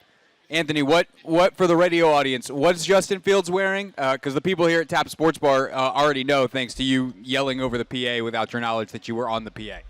Oh, yeah, Justin Fields. Now you're whispering into the microphone. Justin Fields is rocking some Versace shades. He has on his AirPod Max headphones. He had on like a little jacket. He looks ready for the game, Craig. He looks ready. Good for him. I mean, that's unfortunately for him the best he's going to look all night, because he's going to have to put on a Bears uniform. And that's a bad thing for a quarterback to wear, is a Bears uniform. Historically, again, the Bears have been around for 104 years, the entirety of NFL history. And statistically speaking, their best quarterback by a lot is Jay Cutler. So that's just, I apologize to people eating here at Tap Sports Bar, but that's a true fact. The Bears' best quarterback ever statistically is Jay Cutler. That could change if they get Caleb Williams next year, but, for now, it's Jay Cutler. You talking about the guy that famously threw 4 interceptions to D'Angelo Hall? That one? Yeah, that's the guy. Oh, okay, just making sure. He did once. He's their best they've ever done. And he did once throw 4 interceptions to the same DB in one game. That's the right guy. 301-230-0980 is the phone number if you want to give us a call here on the Hoffman Show, the Ace Law listener line. If you're in a wreck, Ace Law helps you get a check, 8888 Ace Law. Let's go to Dan in Fort Washington. Dan, thanks for calling. You are on the Hoffman Show. All right, thanks, Craig, for taking my call. Great show, by the way. I listen to it every day. So Thank you. Appreciate that. You guys are the best. Yeah, so I was talking to Anthony about it. A lot of people are talking about it's going to be a high-scoring game. It's going to be, a blowout. I honestly think it's still going to be a close game. This is the classic trap game for winless team on national TV. I think Justin Fields, unfortunately, he'll get maybe 80, 100 yards rushing. With this defense that's playing very poor as of late. And also, the pass protection with Sam Howell. Unfortunately, the Bears may have gotten 2 sacks so far this year. Probably gonna get home to Howell maybe 3-4 times. And I still think that the Commanders gonna win the close one. It's gonna be about 17-14 or 17-10 type of game.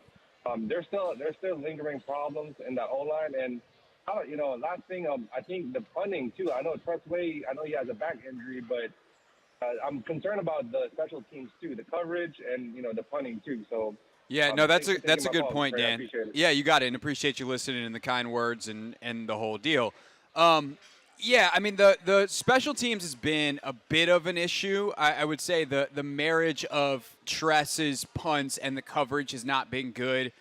He obviously had a couple bad just straight up bad punts last week, which is something I've been covering Tress since 2015, and I can count on one hand the amount of bad punts that I've seen, and that's with the 2 last week. So it is a situation that I think is worth monitoring, and they haven't really gotten a lot in the return game. There hasn't been a lot of opportunities for Jamison Crowder. He tried to create an extra one last week by calling for a fake fair catch and then running. That was a wacky bit. Anyway, the protection for Howell, to me, is actually not that concerning tonight. Famous last words. But the Bears don't have good pass rushers. The best they have is Yannick Ngakoue, who has not really been that effective this year. If Yannick Ngakoue is part of the Commanders' defensive line, he might be a 10-sack player because he's going to get a ton of one-on-ones. But he's not – when he's the best player on your line at this stage in his career – that's not a very effective line, and the other dudes aren't that good either. DeMarcus Walker's out there, and he pressured Russ a couple times last week, but they just do not have the horses up front. And by the way, they're so banged up in the back end that I wouldn't be that scared if I was Eric Bieniemy to chip or leave a back end and add a little bit of protection, because I think that my receivers, even against extra coverage players, can find the holes, can win their one-on-ones, can honestly, if you're Terry, win 2-on-1s, because the Bears are that bad on the back end. And so when Sam holds the ball this week, which has been his bugaboo, I don't think you're at nearly the risk of the bad stuff happening. Now, is this an opportunity for Sam to still get the ball out quickly, to not sit at the top of his drop, like Dan Orlovsky pointed out on ESPN this week, where you climb the pocket or you move or you do the subtle things that Tom Brady used to do to manipulate the pocket and create a little more time and space for you to get off accurate throws? Yeah, of course. You want to play well. Your process wants to be good. But at the end of the day, the Bears don't have the firepower to cause the Commanders issues in the areas that they've had issues offensively this year. Again, it's an NFL football game. It's a Thursday night NFL football game. Wacky stuff can happen. But on paper, where games famously are not played, Anthony, they just don't have the horses to cause the Commanders problems tonight offensively. It's going to come down to whether the Commanders beat themselves or whether the Bears, I guess, get lucky almost, because skill for skill, talent for talent, this game should not be close tonight when the Commanders' offense is on the field. Exactly. I don't think it should be close. And just going back to your point on the sacks, or well, not necessarily sacks, but Sam holding on to the ball. I think against the Eagles, he did a very good job of, climbing the pocket, getting the ball out fast. And I'm not sure if you and Logan have even been,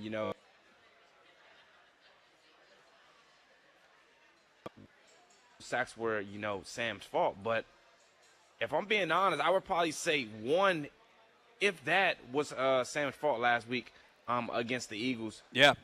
So I'm curious to see, what you and Logan have thought about it.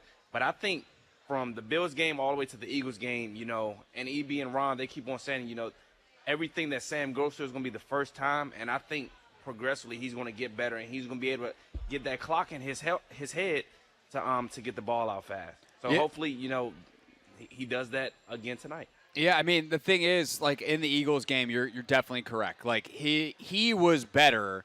There's some sacks where there's not a whole lot he can do. And is that possible that Andrew Wiley gets beat tonight? Of course, he's Andrew Wiley. And while he's not as bad as people think, he's still Andrew Wiley, and he's going to get beat on occasion. That is just the reality of life as Andrew Wiley in the NFL. Same to an extent for Charles Leno, although not nearly as often. The guards, Sadiq Charles, this is his fifth career start, sixth career start, something like that. Like, he's a young player. Sam Cosmi still getting used to the position, and frankly, Sam Cosmi did not have a good week last week. He's probably their best offensive lineman overall, but, like, new right guard, meet Fletcher Cox. Yikes, bro. That wasn't good. And by the way, how about this week it comes out Fletcher Cox was hurt? It's like, why couldn't he have sat out last week? Hey, that would have been helpful. Get out of here. Big old 91. You ruined our day. But he did. Like, Fletcher Cox is as big of a reason as the Commanders lost last week as any player on the Eagles. Certainly not named A.J. Brown. So, are there opportunities to get this Commanders O-line, generally speaking? Of course, always. It's a concern. It will be until they decide to do things differently with that unit. But as Logan says all the time, like, you can get by in this league with good, like, average offensive line play. Yep. The Commanders have that. And if the Bears got average defensive line play, that would be a significant upgrade over what they have gotten right now. Like, I almost feel bad. This is one of those days where my job, I feel very silly, because these are some of the world's greatest athletes. And I have no confusion about where, for instance, my athleticism is compared to them. But my job is to be a radio host and analyze this stuff. Their job is to play NFL football. I think I'm all right at what I do. And by NFL standards, the guys wearing Chicago Bears jerseys so far this year have not been very good at what they do. I mean, we are primarily just looking at their pass rush, but again, things that give Sam problems is people, blitzing off the edge or, disguising the blitz. And sure, he did okay last week against the Eagles, but that game against the Bills was really bad. You also go back to the preseason where they gave him some problems. So we don't know what Flus, will cook up defensively. But if I am him, that's more so what I would lean to, disguising the blitz and generating pressure that way, because you already know rushing forward, you're not going to get home. So if that's Flus, that's probably what his plan was. By the way, what did Z think of Flus, if you're allowed to share that? Because it was interesting talking to Danny, because Danny Parkins in Chicago was like, I at one point was like, Flus is a good coach, and he's like, allegedly. And the reality is, like, they have been hideous defensively in Chicago since he's been there. But when he was with Zaire Franklin, a friend of the show and good friend of Anthony's, best friend of Anthony's, in Indianapolis with the Colts, like, he was good enough to get head coaching looks. Yeah. And when he was in Dallas, when I covered him down there, he was beloved as the linebackers coach and did a phenomenal job. Like, we're talking when Sean Lee was the best linebacker or one of the best linebackers in the NFL, and then Leighton Vander Esch came in and replaced him, and Anthony Hitchens was cooking. Like, there were really good players and guys that went other places in some cases, or when Flus left, that took a step back because he was so good. So, like, I'm curious, as much as you know and as much as you're allowed to share, like, what Z thought of Flus and how surprised perhaps he's been that it hasn't worked out in Chicago at all. I mean, under Flus, Z didn't play that much, which is sort of kind of maybe we should have known then. Yeah, which is sort of kind of shocking, but also the defense sort of to me was centered around Darius Shaq Leonard. Right. And he's a guy that was out there, making plays. So I think Flus is a guy that sort of like schemes the defense around whoever that dominant or like that main linebacker is. And it's usually a weak side linebacker. He tried to do that with Roquan. It didn't necessarily work out. I don't know what he's doing with Tremaine right now, but usually it's that weak side linebacker that he like schemes the defense around it. Right. If that guy can make plays, then they'll be able to, get some cooking. But here's the thing about scheming around a linebacker. It's kind of like scheming around a running back. If your line in front of you isn't very good, you don't have a shot. And what have we spent literally the whole segment talking about? This Bears defensive line is not good. And now I'm getting to the point that I feel like I'm saying it too much, and I'm just going to have egg on my face in tomorrow's show when something stupid happens and the Commanders lose because they can't block anybody tonight. Yeah. But, like, realistically, they're not very good up front. And that's because their personnel hasn't been a key point of investment. And Danny talked about it during Not My Beat. Like, they had a chance to draft Jalen Carter. They decided not to do that. That 3 technique has been so critical for them in that defense. Obviously DeForest Buckner was that guy at the peak of his powers. They brought him in from San Francisco and Indy, and that's how they cooked in Indianapolis for those years where they were super competitive and had a great defense. They don't have that guy in Chicago, and so it's up to EB to make sure that you've got protection plans in place for blitzes. You've got protection plans in place for any kind of junk it up, for lack of a better term, defense that gets thrown at you tonight, because realistically, talent for talent, even with the Commanders' O-line being as some would say painfully average as it is, they have the advantage tonight. We'll continue to take your calls next, 301-230-0980. That is the Ace Law listener line. We're, of course, live here at Tap Sports Bar, MGM National Harbor. We are coming up on 45 minutes until the Take Command pregame show officially begins. We'll simulcast that on 106.7 The Fan and on the Fan's YouTube page. Logan Paulsen on his way will be here shortly as well. All of that still to come. Much more analysis getting you set for kick here on The Hoffman Show. Here's what's trending.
It's the Hoffman Show on the Team 980, always live as well on the free Odyssey app and streaming live on YouTube at the Team 980. We are live at Tap Sports Bar, MGM National Harbor.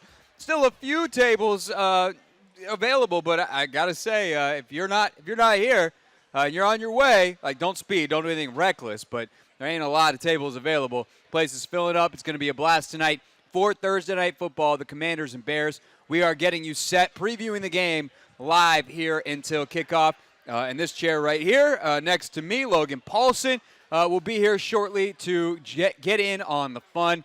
And we officially start with the Take Command pregame show coming up at 6:30. We just had, speaking of the YouTube stream, though, we just had someone on the stream ask, like, hey, do you guys actually read these comments? Yeah, we do, especially during commercial breaks, and that lets us respond to them during the actual show. So, Stealth Gorilla, does Craig read this? Yes, Stealth Gorilla, I do. You got to be stealthier if you don't want me to read it. What do you guys think about the thought of EB passing so much because he wants the offense to get a good grasp of that part of the playbook so they can go deeper into it later on? I think this is a good question, but I'm going to be very direct with my answer. Even though the Chicago Bears are not very good, tonight is not practice. This is a game. The point of the game is to win this game, and you deal with the rest later. And I think especially with, for instance, the Falcons coming in next, who is not exactly a high, potent, explosive offense, learning how to play under control is actually really critical. I think there's a bit of a misnomer that you need a big, gigantic playbook to succeed in the NFL. What you need is plays and designs that your team understands at a extremely high level that complement each other that you can get to from multiple looks. And this is what the Commanders have done well so far this year, basically with the exception of the Buffalo game. Although even in that game, they get some of this stuff and they just absolutely shoot themselves in the foot with the turnovers and the sacks.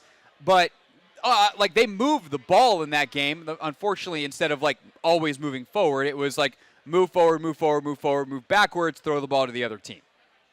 Not a good game plan. I would actually dare to say that probably wasn't the game plan, Tim. They probably just didn't execute well.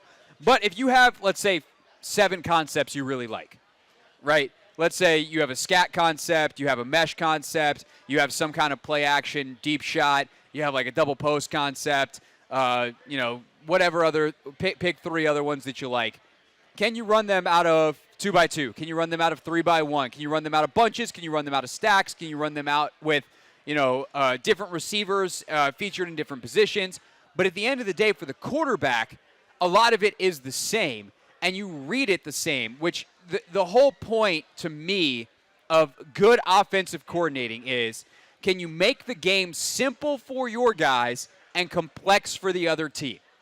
And if you are doing the same things from different looks, it is hard for them, the defense, to figure out what it is that you are doing because it looks different every time. But when you go from the quarterback's vantage point, specifically the guy that you want to make life easy for, then yes, you can read out this mesh concept pretty similarly from 3x1, 2x2, yada, yada, yada. And also you're going to use the personnel, the formations, the alignments, all of that kind of stuff to give your quarterback information and hopefully eventually know what coverage they're in before the snap, and that's when you can launch some of your deeper stuff down the field. All of that happens within the context of a game. And in that game, you might also realize we don't really have to do all that fancy passing stuff because this team is not very good at stopping the run. It is extremely low risk, and we can just run the ball down their throats. And if that's the case, you should do that. Lower risk, high reward is the way to play the game.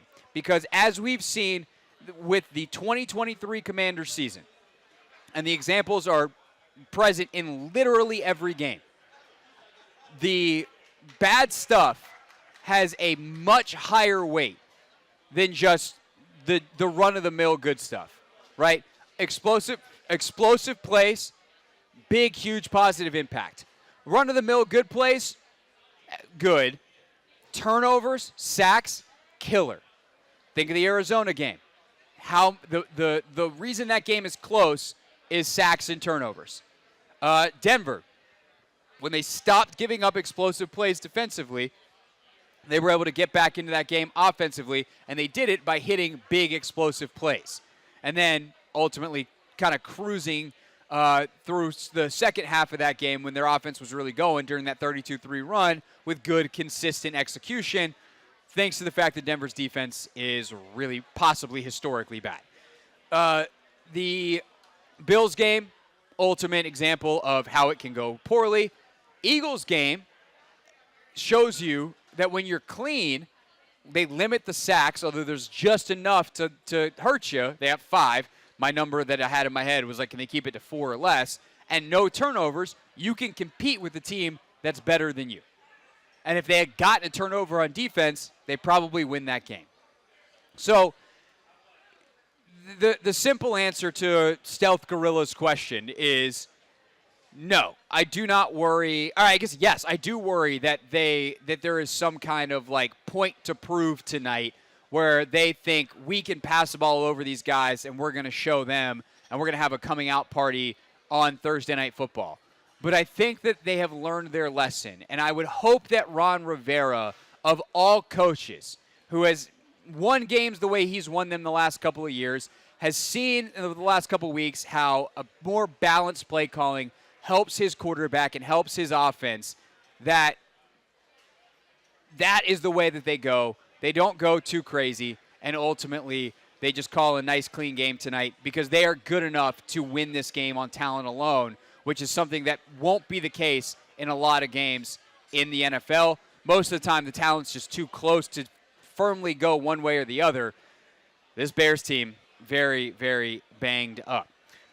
That, just a kind of an instant mini edition of Never Read the Comments. We do read our YouTube comments if you want to leave it on any of our on-demand content. And then we compile them in a segment we do on Wednesdays. And then we put out on YouTube on demand as well. So make sure that you are checking out the on-demand content at Craig Hoffman on YouTube for all of that. When we get back, let's kind of reset the stakes of this game tonight. And Logan Paulsen on the way in the next half hour as well. Is the Hoffman Show. We're on the Team 980. And actually, I take that back. Next, our pick 6. Anthony and I will pick the 6 most important players tonight. It's a game day. I got a little bit confused. It's a Thursday, but it's a game day. You guys get it. It's the Hoffman Show on the Team 980. We're always live as well on that free Odyssey app.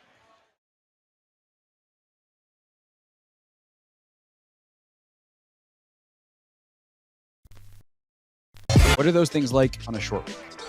Yeah, I always was not a huge fan of the short week. Obviously, you get the days off afterwards, which is always great. You know, Santana was telling me the other day that he loved Thursday night game, and I was like, why? And he kind of was just like, because we get a mini bye week, you know? And so there is that. There's the light at the end of the tunnel. But I always hated the short week because I felt like it really threw off my prep. It wasn't even about the recovery so much. It was the prep. Like, it just, everything's accelerated. You haven't really flushed the last game. You're kind of into the next game. And I just felt like I couldn't cover all the stuff I wanted to cover. I couldn't own the game plan the way I wanted to own it. And I couldn't prep like my opponent the way I wanted to prep it, right? And obviously it's tough because you're losing, what is it? You're losing 4 days. So it's challenging to kind of make sure you get everything as you want it. So that for me, I never really liked it. It's kind of the same thing you're feeling here as like a media guy, right? Like, I haven't watched as much Bears film as I normally, or as I would have, or I can watch, because I'd usually do that on Wednesday, but we're doing the podcast. You know what I'm saying? So it kind of accelerates the whole process. And I just found it very, very challenging to feel truly ready.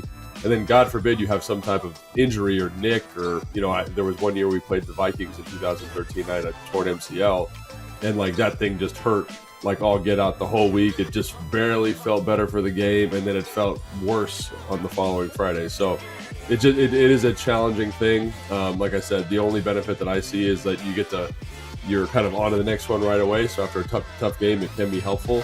But I was never big fan of it.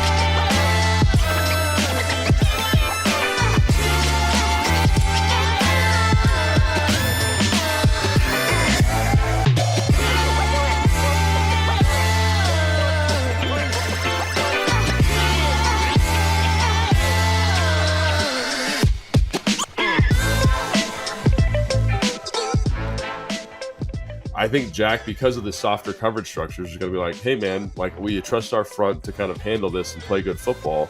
And we'll just kind of play a softer coverage structure back here, and good luck trying to find an open guy. Because I will say Justin Fields, at his worst, cannot read a defense like a lick. So I think if I'm Jack, I'm kind of saying, let's do what we've been doing, which I know a lot of fans get freaked out about, but I actually like that in this game, to kind of say, hey, let's be a little bit more conservative. Let's make them earn this, because I don't think, when you look at the game composition, that you said this, Denver had a bust for a tight end touchdown. They had a bust on like a 3rd and 2 where the corner's trying to jump the out, and he hits the go to Rondale Moore for like a 45-yard gain. Those are the types of plays you can't have. Like, make them. This is a type of offense make them earn every inch. In 5-yard increments, I don't care, because they will screw it up at some point. They're not talented enough on the offensive line. The quarterback's not talented enough. Make them go 15 plays. Philly, they can do it, right? They can do it. We saw them do it. But this group, I don't think they can do it down to down.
Here we go, final half hour of the Hoffman Show, live from TAP Sports Bar at MGM National Harbor, but we are not going anywhere. Take Command pregame show with Logan Paulsen and me, Craig Hoffman, starts at 6:30 officially here on the Team 980. We're also streaming live on YouTube at the Team 980. And I got to say, Anthony, who's back in our DC studios, people should be watching us on YouTube tonight more than any other day. Like we of course want them to watch all the time, listen, however it is you consume the show. But we can also help you test your smart TV, because the game tonight's on Amazon Prime. It is on Prime Video. People need to make sure they know how to use their smart TV. Make sure your sound settings are all good. Flip over to those, hit those buttons that you'd never hit on your smart TV remote. Make sure you're signed into your Prime Video and all that kind of stuff so you can watch. But up until kickoff, holler at your boys here on YouTube, and we'll get you set for the game. I just think that's a public service announcement from me to the people. I love it. All right, you know what else we love to do? I think I do. I think you should hit the fancy imaging then. The 6 biggest Commander storylines. It is caught! Delivered at 6 o'clock sharp. It's the Pick 6 at 6. I'm going to be their biggest and harshest critic, but I'm also their #1 fan. So normally we do this on Fridays. We pick the 6 commanders we think are going to have the biggest impact in the game. Obviously, we're not going to do that on Friday because we know the answers already this week because they play tonight, and that would be cheating, and we're not about that life. And then on Mondays, we see how they did. We'll probably just go through the Pick 6 again tomorrow and see how they did tomorrow. So tune in, same time, same place tomorrow for that. But, Anthony, you got the #1 pick this week. Fire away with the first either player or unit that you think is going to have the biggest impact in the game. Oh, my gosh, Craig. So kind of you. Yes, I will go first, and I will gladly – hold on, #1. #1. There you go. Thank you. I will gladly take the offensive line. Again, we've mentioned it all, show long. You ranted about it a little bit the last 2 segments about how bad this Bears defensive line is. I'm going to call out the offensive line and just say I don't want to see any sacks given up. Sam Howell has been sacked the most among any quarterback in the league. And guess what? The Bears have the least amount of sacks on the season and just 2. So I'm calling out the offensive line. I think this is a game where we need to be able to, keep our quarterback upright, and no better way than against the lowly Bears. Yes, that is. I think that's the obvious correct number 1 pick. I mean, they are on a historic, anytime your quarterback is in the same discussion of sacks and David Carr, things are going poorly.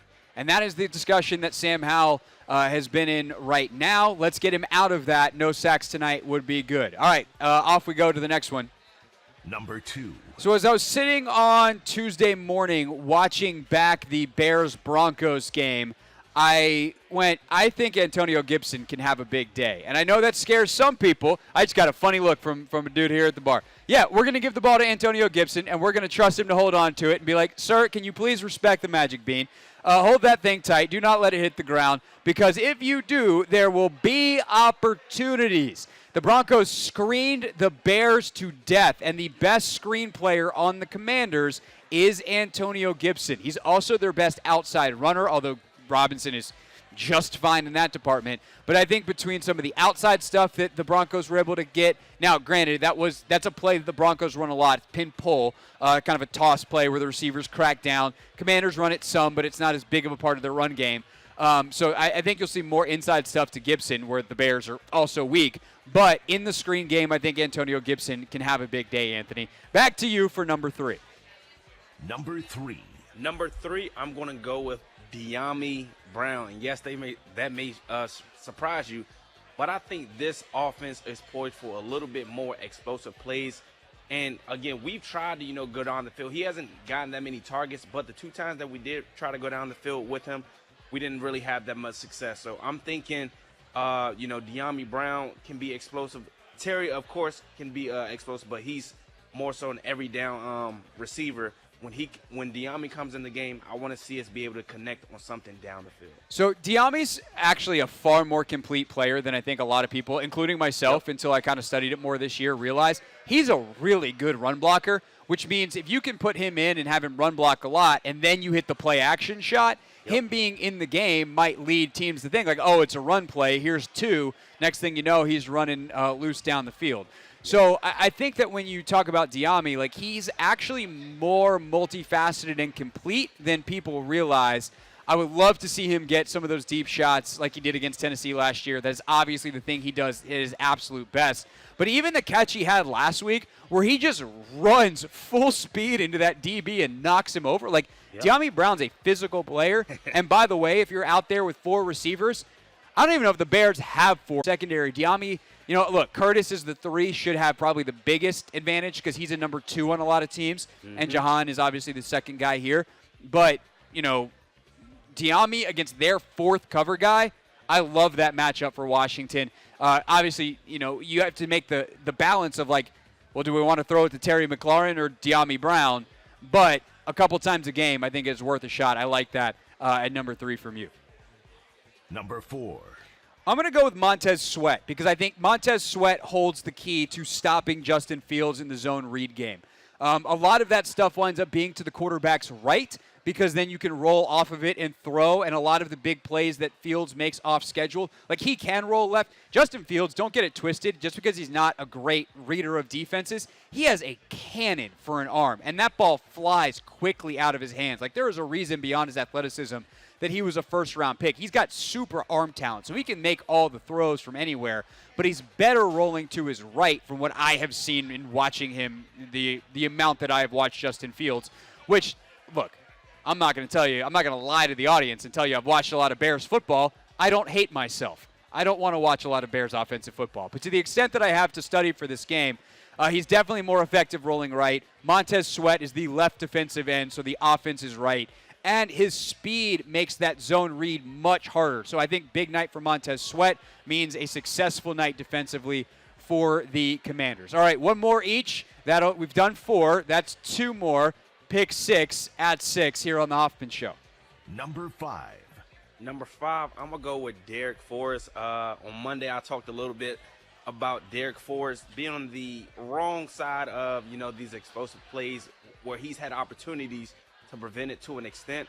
And actually, I looked at his PFF grade. He actually didn't grade that bad. It's just more so I want to just see him make some splash plays, big hit, be around the ball like he was last season. Like, he had a fantastic season last year. I just want to see him build off of it, and he hasn't, done that thus far.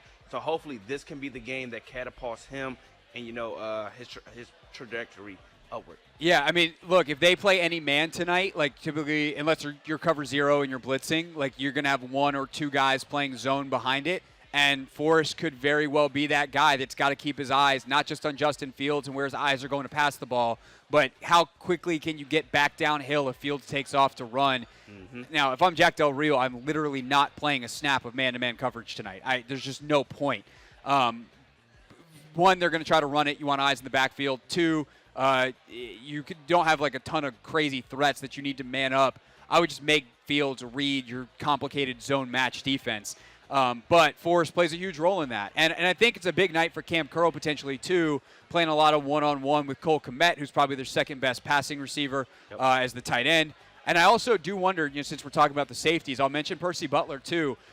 They typically, the relationship in snaps played between Percy Butler and Emmanuel Forbes, they flow together because they typically have one or the other on the field. And after Forbes' performance last week and the personnel usage that Chicago will have, I do wonder if you see a lot more Percy Butler in a three-safety look, maybe even some Jeremy Reeves or Quan Martin this week. Last but not least, number 6. How about a punt return tonight from my guy Jamison Crowder? He hasn't had a lot of opportunities this year. There's been a lot of fair catches, and frankly, the Commanders haven't forced as many punts as you would think. And actually, maybe they have because they've given up 30-plus points in 3 of the 4 games. And when you're doing that, then you're not forcing a lot of punts. The Chicago Bears should be punting a lot tonight. Again, the Bears, cannot stress this enough, not very good. And so if they're not very good, you do what you got to do defensively, a lot of 3-and-outs. How about making your offense's job a little bit easier with a big punt return? I'll have Jamison Crowder circled, and really he's a proxy for the entire special teams unit, making sure that they have their best and cleanest game of the year. But I think my guy JC could pop one tonight because he's definitely going to have a ton of opportunities. That is our pick 6 at 6. Each and every, show before the game, we pick 6 players or 6 units that we think are going to have the biggest impact. And then the next show, so for us, tomorrow, we see how we did. So tomorrow night, 6 p.m., make sure you're tuned back in, and you can see how we did on that front. We are live here at Tap Sports Bar, MGM National Harbor. Logan Paulsen on his way. And coming up next, it is the segment we do to end our radio show every day. We call it Real Things Real People Said into Real Microphones, the best sound of the day. And it will actually include a story from Logan on the most violent football game he ever played. That's next on The Hoffman Show.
Hoffman Show on the Team 980, always live as well from the free Odyssey app. And we are streaming live on YouTube at the Team 980, live from Tab Sports Bar at MGM National Harbor, where a large man just sat down next to me. Large, strong, tight end size, you might say. Logan Paulsen is here.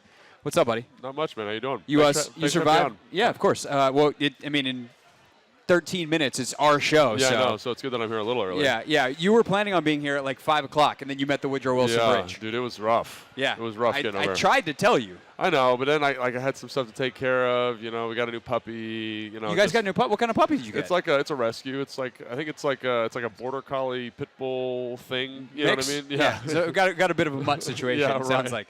All right. Well, if my wife didn't want to come hang out with your wife and ride horses before, and now you guys got a new puppy, I got no shot. Sounds like we'll be making a drive to the Paulsen residence soon. There you go. So what we do at the end of our show is we do a segment we call Real Things Real People Said into real microphones, where we play some of the best sound of the day. We have one thing from LeBron James we're going to play, and then we actually have a story from Logan, so it's appropriate that Logan's here. Anthony, first, let's hit the very silly imager to introduce this segment. Real things. We're not going to be sucked this year. Real people. 5 and 11, not very good. Said into real microphones. You know, the culture is actually damn good. It's one thing when I play that sitting in the studio, and then I play that over the speakers at a sports bar, and I'm like, yes, this is our radio show. Yes, they do let us do this every day, and yes, they even pay me for it. All right. So it was announced earlier today by Joel Embiid that he is going to play for Team USA in the 2024 Paris Olympics. Now, he had the chance to play for France as well, who is the host country, and he said no. He's going to play I was going to do the United States in French, but I decided in the moment I don't trust my French enough. That's probably a good idea, but the Duolingo's going very well, but not well enough. And so he had been recruited by everyone you could imagine, including LeBron James, who was asked about it today. Oh, what happened? That's awesome. To us? Yeah. Right. It's big time. Did you make any calls on that? I have no idea. Did you make any calls on that? No idea. No. Committed to us? LeBron James, the most famous basketball player in the world, who may or may not be making his final Olympic appearance next year, possibly have to do with that. Yeah. I mean, I would be pretty swayed by LeBron James calling me. I'd be like, oh, yeah, that seems like a good move, right? Yeah, I mean, there's a lot of things I would do if LeBron James called me and was like, hey, man, can you participate in this thing? Playing Olympic basketball, one of them for sure. Although it is kind of interesting. It's like it's in Paris, and now he's like, no, I'm not playing for France. Is that like, I'm not super dialed in on basketball. Is that somewhat controversial? Are French people upset about it, or is it? You'd have to ask the French sports talk radio show host. I feel like we need to get a sports talk radio for the French people here. I mean, I'm sure they have it, just not on this show. And as discussed, my Duolingo is not going that well. The other thing we wanted to play in this edition of Real Things is a story that you told. So we do our full 45-minute to an hour editions of Take Command, and then we do these little smaller editions called Take 5, which often turn into story time. And because Logan played for the Bears, we did story time, some of your favorite stories from Chicago. Right. And you happen to pick one where you got your face smashed in. This is a slightly truncated version of that story.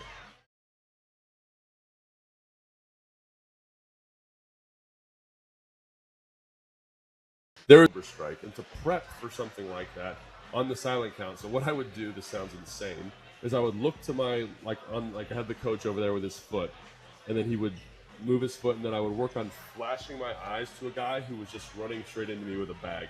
And so you're kind of blocking it just with your face until you can fit your hands. It doesn't feel very good, but it's the best way that I've found to do it. First play of the game, we run right at him.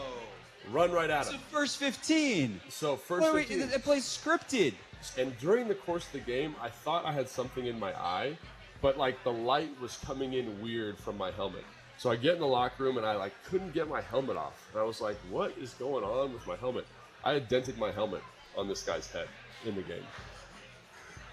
And I was like, and so the equipment guy came over and he's like, oh yeah, that's a dent, bro. And I was like, oh my gosh. So I had probably took a couple years off my life with Eric Walden. So shout out Eric Walden. And also like the top, I remember looking at the top of his helmet and it looked like a tiger had scraped the top of his helmet. Because, like, instead of hitting, like, with your forehead, you know what I mean? Because he's only striking with the top of his head. It just was like these huge tiger strikes on the side. So that was a brutal game, and I think we ended up losing. And I just remember thinking, like, that was the most physical football game I had ever played. How does it feel to relive that story and hear it as opposed to telling it? Yeah, I mean, it was funny when I was telling you, I was like, man, this seems like, who would do this? This sounds like a crazy thing. And then listening to it sounds even worse. You know, it just sounds like this crazy thing. But, you know, it's funny. That's I was thinking about it. So I dented a face mask in that game. Pretty rough. Yeah. I actually dented somebody else's face mask in college. And it's not as hard. It happens more frequently than you would think, at least for me anyway. Yeah, as a tight end who made 10-year living in the NFL by running your face into other people's faces, Yeah. It seems to happen to you more often than it did to some other folks. Well, then to you, for sure, probably. Yeah. So, yeah, I mean, it is a crazy story. Can confirm I've never dented a face mask. When I listen to it, I'm just like, because I remember, like, growing up, there were stories about guys that would dent face masks, like the fullback for Detroit. Can't remember his name at the moment, but he would do it, and you're like, no way that's physically possible to do. And then to kind of be in that group of people who've dented face masks, your own included, is pretty wild. Here's the other thing, you know, and I was cutting up that shorter version of it, cut out the fact that you guys, like, threw some punches at each other in that game as well. One, what possesses a human being to punch another football player in the helmet when he's wearing a helmet? It's just like, I've never punched anybody on the football field. So let me just make that perfectly clear. I've been in fights in practice, but for me, it's about, I think you're just so mad that it's just like a reaction. Yeah. And so like it's the same reason anybody does anything dumb when they're mad. Yeah. Like my whole thing in that game was like, I'm gonna get him so mad he's gonna swing at me, and it worked. You just kind of are annoying and just play past the whistle, and eventually they're gonna do something dumb. And he didn't disappoint. So your goal in the game was to get punched in the face. Oh yeah, 100%. Well, I mean, you were practicing it during the week, basically. 100%. Well, getting punched in the face is better than him running his face into you as a blocker. Correct. And a fun fact about getting punched with a helmet on, not that big of a deal. There's that. All right, that's it for the Hoffman Show, but we are not going anywhere. The Take Command pregame show starts in 5 minutes here on the Team 980. It'll stream live on YouTube, same stream, so do not go anywhere.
Welcome in, everybody. It is the Take Command pregame show live at Tap Sports Bar, MGM National Harbor, simulcast on 106.7 The Fan and the Team 980, right on cue. The Team 980. That is Logan Paulsen. I am Craig Hoffman. We're also with you live on YouTube on both stations, channels as well.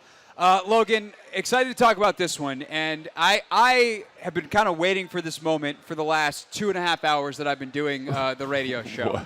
Because I have come to a conclusion that I think you are going to hate. Oh, my goodness. What is it? Which is that if the Commanders lose this game, I hate the phrase must win. I will say that. Because, it's game 5 of the season. Statistically speaking, that's not a thing. But the Chicago Bears are a very bad NFL football team. And if the Commanders lose tonight, that is thoroughly embarrassing. Yeah. Because the two sides of the coin that you are flipping tonight are legitimacy and embarrassment, and I don't really see anything in the middle. Well, I think that's like a very fan perspective, would you say? Is that fair? Fan, media guy. Media guy. Hot okay. take radio hot artist. Take, yeah. But I really think the Bears are that bad. So I think that's a big misconception about NFL football teams, is that that there's that big of a discrepancy between the Commanders and the Bears. I mean, there is a discrepancy. I think we're a much better football team. But on any given Sunday, I'd say there's this game, this Thursday night, I think there's probably a 35% chance that they win the game. There is a chance. And what I will say is about Justin Fields specifically is because of his kind of X-factor movement ability to get outside of the pocket and create, his big arm, they have explosive playmakers. You just never know. It's kind of like when there's a fighter who's not a very good fighter, but they have the ability to knock you out. They have a little bit of that ability to them. So you're always kind of you got to be careful. You got to approach this with due respect. So for me, from a football perspective, just from a football analysis perspective and watching a lot of football and studying football for a long time, it's not embarrassing if they lose the game. Is it ideal? Absolutely not. Are you fired up if you're Ron Rivera? No, you're not fired up because they are not a good team. They have no wins. But there is a world where they come out and play as the best version of themselves, and Washington is something less than the best version of themselves, and you get this weird kind of storm of the perfect storm, they might say, of a victory. So I'm not saying that the Bears can't win. I'm saying if the Bears win, that's embarrassing for the Commanders. But if the Bears play the best version of themselves, they could beat. The Commanders still have to play poorly. But I would say even if so, I don't even know if they need to play poorly. I think if the Bears are the best version of themselves, and that happens in sports, you've covered sports for a long time, the underdog, whatever. If they're the best version of themselves, we turn on the All-22 for our film breakdown on whatever day we're doing it. I don't even know, man. This short week, I'm just hoping to get through tomorrow. Yeah, whenever that happens, so stay tuned or subscribe to the podcast or whatever you normally say. And we've turned on the film, and they play what quote unquote a perfect game. I don't think there's any embarrassment in that because they just got you for one game. It was their best, and so as a player and as and a coach, that happens sometimes, and it's so frustrating because you want to kind of micromanage all the variables and control everything you control, but sometimes a guy like Justin Fields is on a heater, and you just get him at the right time, and he played pretty good last week, and the Denver Broncos were kind of oh my gosh, that is happening to us right now. And then Justin Fields reverted back into a pumpkin and made a couple bonehead mistakes at the end of the game. And also the Broncos were coming off a game where they gave up 70 and are very bad on defense. Yeah, they're not great on defense. A couple coverage busts help with that for sure. And again, I'm not saying that Justin Fields is going to be God tonight. I don't think that if I was putting money on this game, it's Commanders all day. You can right over there. That's the beauty of being at a sports book. Where are we, Taps? Yeah. Yeah, Tap at MGM National Harbor. They got the sports betting things right over there. Yeah, so I think the Commanders are going to win the game. And like you said, they are a better team. But there are these weird things where you aren't the Kansas City Chiefs, you aren't the Buffalo Bills, you don't have that ace in the hole of that elite quarterback. Sure. And it normalizes and equals out. And so I think for me, you're saying that it would be embarrassing, right? But if we turn on the film on Wednesday, whenever we do this, and it's and the Bears just played that good, I think you just got to be they just got you. So here's where I'm going to make my last gasp at convincing you, right? Yeah. Is the Bears and the Commanders play at the same time. The Commanders have an impact on whether or not the Bears play perfectly. And if you are this mature, competitive, character is high team that you claim you are, you have the talent tonight specifically against a Bears team that is not very good and is super banged up defensively. Banged up, yeah. That's the other part of this, right? Is the Bears maybe on another night the talent gap is closer, and it's more of that typical NFL. Like with Eddie Jackson in the lineup, all that kind of stuff. But Eddie Jackson, who was on track to play for part of this week, enough that we said it on the podcast because that's the report that I was looking at the time, all the way back yesterday, Logan, is out for this game. So Eddie Jackson, the Bear star safety, is out.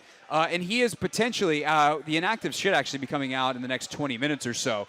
They might have their 4 top secondary guys out. Yeah. Their defensive line is not very good. And Not if you good. have the discipline to, and by the way, the defensive line is what's caused the Commanders so many issues this year. Yes, that's a so great like point. Sam Howell and kind of your weaknesses, your bugaboos this season are not areas where the Bears excel.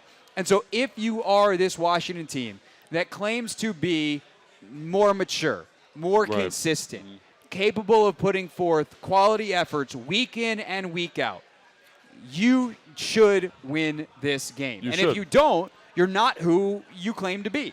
Yeah, I'm not going to push back on you should win the game. I think I push back on the idea of it being embarrassing is what I'm pushing back on. Like, I think can a loss be embarrassing? 100%. If the Bears come out and play above their skis and they're hot and they're riding a good streak of variance, it wouldn't be embarrassing. You just got them at their best, and you might not be at your best or whatever it is, right? So that's what I'm pushing back on. They should win. Like, everything you just said is 100% true. I just think there is a world where they lose, and it's not embarrassing. So that's my thing. But there is a world where they lose, and it is embarrassing. You know what I'm saying? Like, I guess that's what I'm saying. It's like I don't like the hot takey, like, hey, it's embarrassing, they lose, the Bears are and terrible. I don't go there very often. No, I know, but we're doing a bit, and it's good, and I like it. It's 70% a bit. I know, but I do think that when you are most dialed up, this is you like on some kind of weird scale, and I don't even know if it's 70%, but yeah, I get what you're saying. But I think the point I'm in all 100% seriousness trying to make is the Bears really, by NFL standards, are not very good. And that is something that we cannot say very often. Like when we were preparing for Week 1 and doing this show talking about the Arizona Cardinals, it's like they're not bad. Like, look, they're not good, but like you better show up and play. Yeah. There is a version of this game. Different. This feels different. There is a version of this game where the Commanders do not play very well and they still win. Like decisively win. That does not going to feel great either. Yeah. That's going to be a weird week of radio, a weird week of podcast. But like, the Bears are not very talented at very important spots, and they are also depleted from their level of talent down to something that is even worse. And because of that, I think if I'm the head coach, in this case Ron Rivera, that's got to affect my game plan. If I'm Eric Bieniemy, that's got to affect my game plan. The way that the Bears win. If I'm Jack Del Rio, it's got to affect my game plan. 100%. The way the Bears win is they hit a bunch of explosive plays and the Commanders turn the football over multiple times. Outside of that, there shouldn't be a way that the Bears. What do you do, like from a coaching standpoint? How do you prevent those things from happening? This is one of those classic games, in my opinion, where like the game plan is important, obviously, but it's really about the player. It's always about the players, but this is even more of a players' game, and how you motivate the players to come out and say. And it's so hard to do, and I wish there was. If I knew how to do it, I'd be making zillions of dollars being a coach and consultant. But there is a thing where you can say like, hey, we need to have this mentality, and we're going into a fight. We should physically dominate this team. We should technically be better than this team. We should tactically be better than this team. And for whatever reason, that playing down to your opponent's level, that happens all the time. And how, as a coach, do you motivate that group of playmakers to not do that? It's really what it comes down to. So Ron has got a pretty good history of saying, like, of motivating his guys. EB has a pretty good history, at least in this short sample size, of getting that done. So I'm not that concerned about it. But to me, that's what this game comes down to, is Ken versus an inferior opponent versus inferior talent versus an offense that's kind of all over the place. I will say, again, last week against Denver, they kind of found a little bit of an identity. Can you say we are the better side and play like the better side for 60 minutes and not have a lapse in the third quarter of 5 minutes where you turn the football over and they return it for a touchdown, or there's an explosive play, or whatever it may be? So details of that game plan and how that all goes is where we go next. Kevin Sheehan joins us at 7. We check in into FedEx Field with JP Finlay at 7:30. It is the Take Command pregame show on a Burgundy and Gold game day.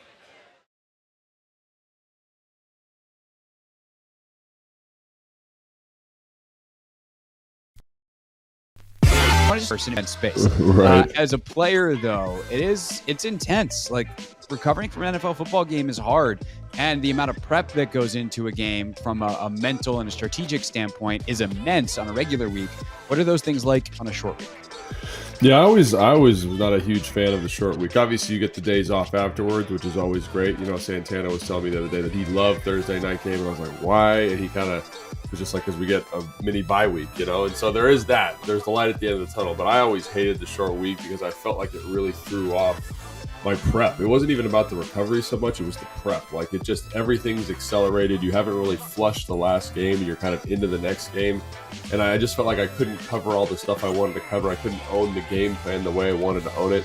And I couldn't prep like my opponent the way I wanted to prep it, right? And obviously it's tough because you're losing, what is it? You're losing 4 days. So it's challenging to kind of make sure you get everything as you want it. So that for me, I never really liked it. It's kind of the same thing you're feeling here as like a media guy, right? Like, I haven't watched as much Bears film as I normally, or as I would have, or I can watch, because I'd usually do that on Wednesday, but we're doing the podcast. You know what I'm saying? So it kind of accelerates the whole process.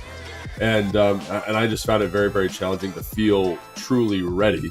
And then, God forbid, you have some type of injury or nick, or, you know, there was one year we played the Vikings in 2013. I had a torn MCL, and like that thing just hurt like all get out the whole week. It just barely felt better for the game, and then it felt worse on the following Friday. So it is a challenging thing. Like I said, the only benefit that I see is that you're kind of on to the next one right away. So after a tough game, it can be helpful. But I was never a big fan of it.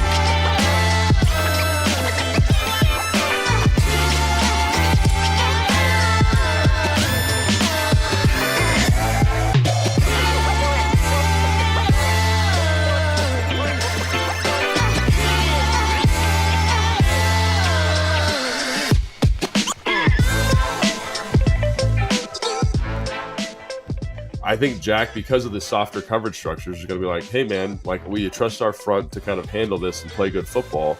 And we'll just kind of play a softer coverage structure back here, and good luck trying to find an open guy. Because I will say Justin Fields, at his worst, cannot read a defense like a lick. So I think if I'm Jack, I'm kind of saying, let's do what we've been doing, which I know a lot of fans get freaked out about, but I actually like that in this game, to kind of say, hey, let's be a little bit more conservative. Let's make them earn this, because I don't think, when you look at the game composition, that you said this. Denver had a bust for a tight end touchdown. They had a bust on like a 3rd and 2 where the corner's trying to jump the out, and he hits the go to Rondale Moore for like a 45-yard gain. Those are the types of plays you can't have. Like, make them. This is a type of offense make them earn every inch. And 5-yard increments, I don't care, because they will screw it up at some point. They're not talented enough on the offensive line. The quarterback's not talented enough. Make them go 15 plays. Philly, they can do it, right? They can do it. We saw them do it. But this group, I don't think they can do it down to them.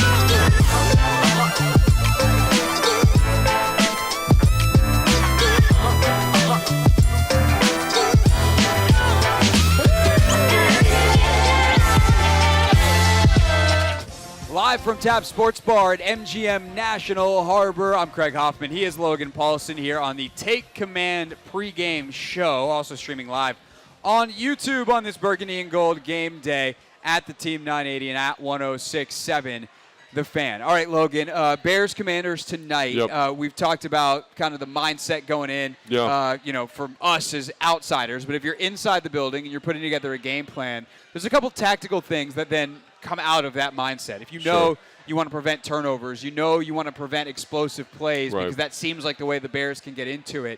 You know, you always joke with me, like, okay, good analysis, just saying those two very obvious things, but how do you actually go about them? Let's start with Jack Del Rio. Sure. And what he's thinking. For me, I'm not playing a lick of man-to-man tonight. Yeah. I'm making Justin Fields sit back there and read his own defense. I'm not giving him the back of jerseys that he feels like he can go out and run.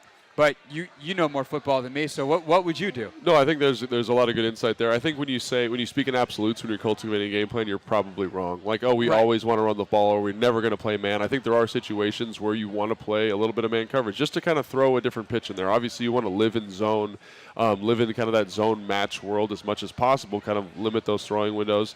and again, be more aggressive. But one of the ways to stop RPOs, to stop some zone read stuff, is to play a little bit more man. And you get that plug player that kind of matches the quarterback wherever they go. So there are pros and cons to everything, but I would agree with you on the whole. Stay in more zone. And the other thing I think I just would be preaching to the DBs this week is just do your job. You don't need to be extraordinary today. You just need to be solid.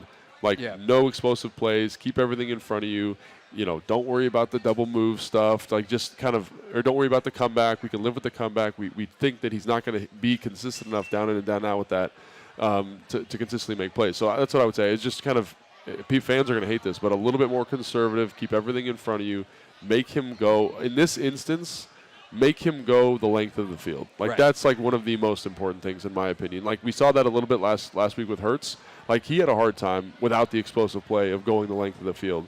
Can you just take those off the table and say, hey, we're gonna live with this stuff underneath. We're gonna live with a couple 5-yard runs here, but we don't believe you can go 10 plays, 15 plays and score. And so that's how I would kind of cultivate my plan. And then in those spots, what kind of pressures are we going to bring? What do we love? How do we account for him as a rusher? Who's going to spy if we're going to do some man coverage stuff? If we're going to play match, who's going to be that spy player? So I think all that stuff, and then having disciplined rush angles as a defensive line. It's really about this. Like you said, this team is not as good as the Commanders, offensively to defensively, right? So can you contain and be disciplined? Is what I'd say. Be disciplined as much as possible. Yeah. So.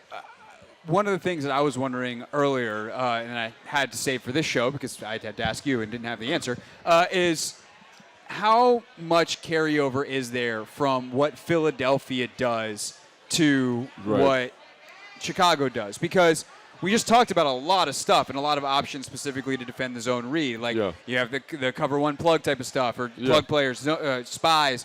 You also have how you would change your front, how you would handle overhangs. All this stuff. They didn't have time to install it. Yeah, it's a Thursday. Yeah, they had one practice that was a jog through on Tuesday because that's how Thursday game weeks work. Yeah. So with that said, what kind of install is already in from facing Jalen Hurts and the Eagles that carries over to Justin Fields and the Bears? It's funny because actually, you'd think there'd be a lot of carryover with a running quarterback, and I think maybe high level there is. You got to have good disciplined rush lanes. You got to account for the zone read. But on the whole, the way Philly was running their quarterback, not really the same way that the Bears are doing it. Right? They're kind of, again, when you look at that Denver game plan, which is again the most effective that offense has been, they were running the football, getting in different personnel groupings, getting in tight sets, attacking the edges of defense, finding good angles in the run game, and then when it was time to throw the football, it's off of play action, it's off of keepers, it's him moving the pocket. And there wasn't a ton of design runs. I'd say there was probably 5 to 10 maybe, but it was a very different offensive construction to what you would see in Philly. And nothing that's too hard, I would say, but there is a note in terms of approach and philosophy because you got one team who trusts their quarterback to make plays down the field. And work in the confines of the pocket, and another team that does not. And I think that's the biggest difference. And it's important to remember too that Jalen Hurts making those big explosive plays behind the league's best offensive line with two of the 12 best receivers in the league is very different than Justin Fields running around behind God knows what and trying to find DJ Moore. That said, the Bears' defensive line should be a little bit better, or offensive line should be a little bit better tonight. They get Tevin Jenkins, the right guard, back, which kicks the guy who has been playing right guard over to center, which is his more natural position. So you get upgrade at right guard, upgrade at center, so a little bit better along the interior of that offensive line. And I will say that group is not great from a talent perspective, but they did a good job in the Bronco game of saying, kind of that model that everyone was proposing for EB. Very little drop back. I think they had 4 true dropbacks outside of 2-minute situations in the whole game plan. Wow. So they know what's going on. They're well aware of where they're strong and where they're weak. And I think that's going to be frustrating for fans because I think it's going to affect the defensive line's ability to be super productive at rushing the passer. But just be aware of that if you're watching the game. They know the offensive line's not good, and they are going to call a game that insulates that group as much as possible. So then you have the other side of the ball. Take Command pregame show here on a Burgundy and Gold game day. I'm Craig Hoffman. He is Logan Paulsen on the Team 980 and 106.7 The Fan. Preventing turnovers is always important, but it is definitely more important in a game where, it's not even more important. It's you should be less risk tolerant in a game where you're the better team and where the best chance for the other team to win is to give them a bunch of extra opportunities. Yeah. And in fact, when that's really should be their only chance to win. Yeah. So if you're EB putting together this game plan, I know it's really tempting to be super aggressive throwing the ball because the Bears' defensive line does not get a lot of pressure. They only have 2 sacks on the year, and their secondary is bad and banged up beyond the bad players. Their top 4 guys might be out tonight. So it's tempting. Yeah. But how aggressive, how conservative do you go? Yeah, I think he's gonna lean into the temptation, and it's not because it's a temptation. It's because that's who he is. That's who he wants offensively to be, and I think that's probably where he feels the most comfortable.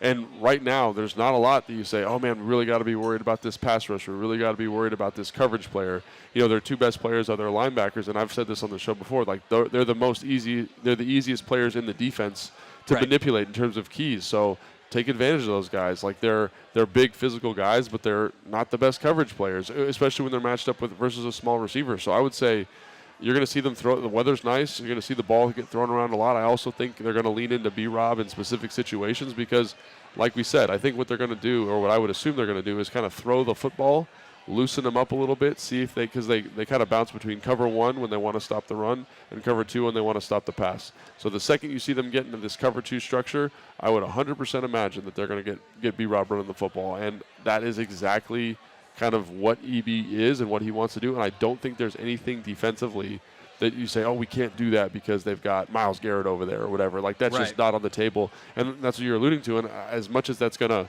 kind of scare fans, I guess, like, it's not – I think it's the right approach because that's what this offense is. Like, lean into what you're good at is what I would say. So I feel like the message to the players would be, we're going to do that stuff. Like, we're going to be aggressive. And then I'm going to secretly, quietly pull back the reins a little bit as a play caller. You were talking at the end of the last segment about how, you know, if you knew the secret to making players not play down to their competition, 100%. you'd be making bajillion dollars as a 100%. coach or a coaching consultant, right? And I think one of the ways you do that is you don't want to put the thought in their head that they need to be careful. Right. But that's a bad way to play football. Right. You could speak to that far better than I 100%. did because you played 10 years in the NFL and dented a few face masks. And as talked about, I did not. So general human psychology, though, like, you know, don't think about a pink elephant. What are you thinking about, pink right? elephant, 100%. So what do you need to do? You think about a blue turtle. Yeah. And so how do you put something besides don't make a mistake in the player's head? With that said, as a play caller, you can still pull in the reins. You can say, hey, we're going to go be really aggressive. I want you guys to, you know, I have EB in my head now. Go get it. Yeah. Like you said, every play at training camp.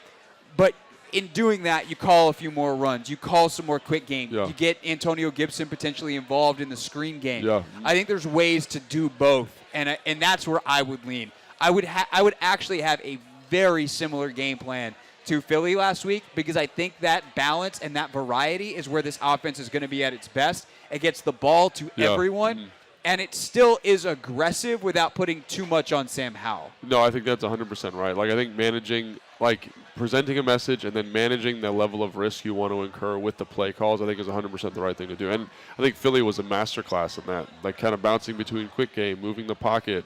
You know, he cited that sprint rollout that they did on that 1st and 10 when it kind of felt like they didn't really have anything going, and the offensive line was kind of on their heels a little bit. Great call, you know, running the football. I love the balance and kind of the rhythm they were able to get, and their ability to convert on 3rd down was excellent. So and I think he was managing risk. They were much more deliberate about when and where to take shots, and I do think that's going to be kind of at the forefront of this game, is outwardly messaging the team and saying, like, we are going to dominate them, but also as a play caller, keep it in your head saying, this is what Sam likes to do. Let's make sure he's comfortable. Let's find this rhythm. Let's find this spot, and then we'll take advantage of Sam feeling confident, feeling good. I'm also curious, like, the relationship between Rivera and Bieniemy, too. Are they at a point in their relationship where Ron can tell Eric, I want you to go. I want you to be aggressive. If I think you need to pull back, I'll tell you. Yeah. Like, where are the reins getting pulled? Those are some of the interesting inner workings that can happen within a coaching staff, within a game, players, etc.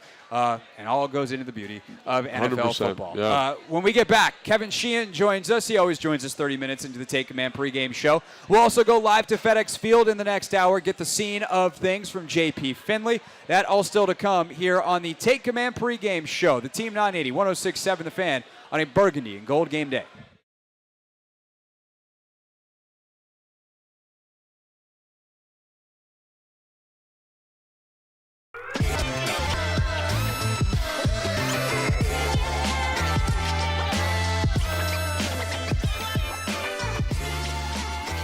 Thursday nights can be very goofy, and when you're trying to figure out a trend that has developed over years and years and years, it doesn't necessarily work with Thursday night football.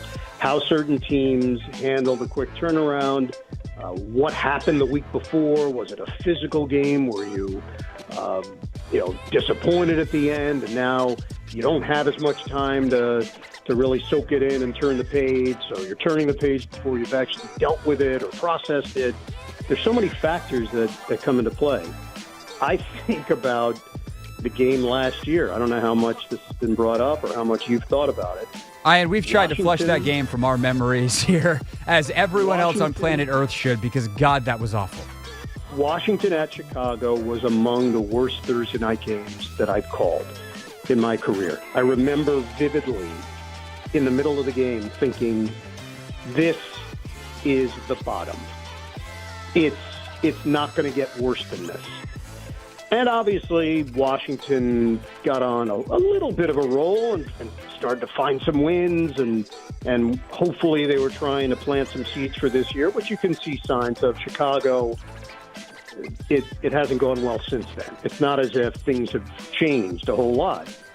So I think every game is really its own entity, and I hate to try to generalize what Thursdays are like and how one team is going to benefit over the other. This is a game, if you're Washington, you're looking at your schedule, you're saying, hey, we don't want to be the ones. We don't want to be the ones that end this losing streak for Chicago. And there are legitimate concerns on the Bears side. If they lose another game, there could be wholesale changes with that team on the coaching staff. It feels like one of those kinds of games.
Welcome back. It is the Take Command pregame show here on a burgundy and gold game day. Team 980, 106.7 The Fan. Both stations live on YouTube as well. Make sure you are subscribed so that you get also the Take Command podcast.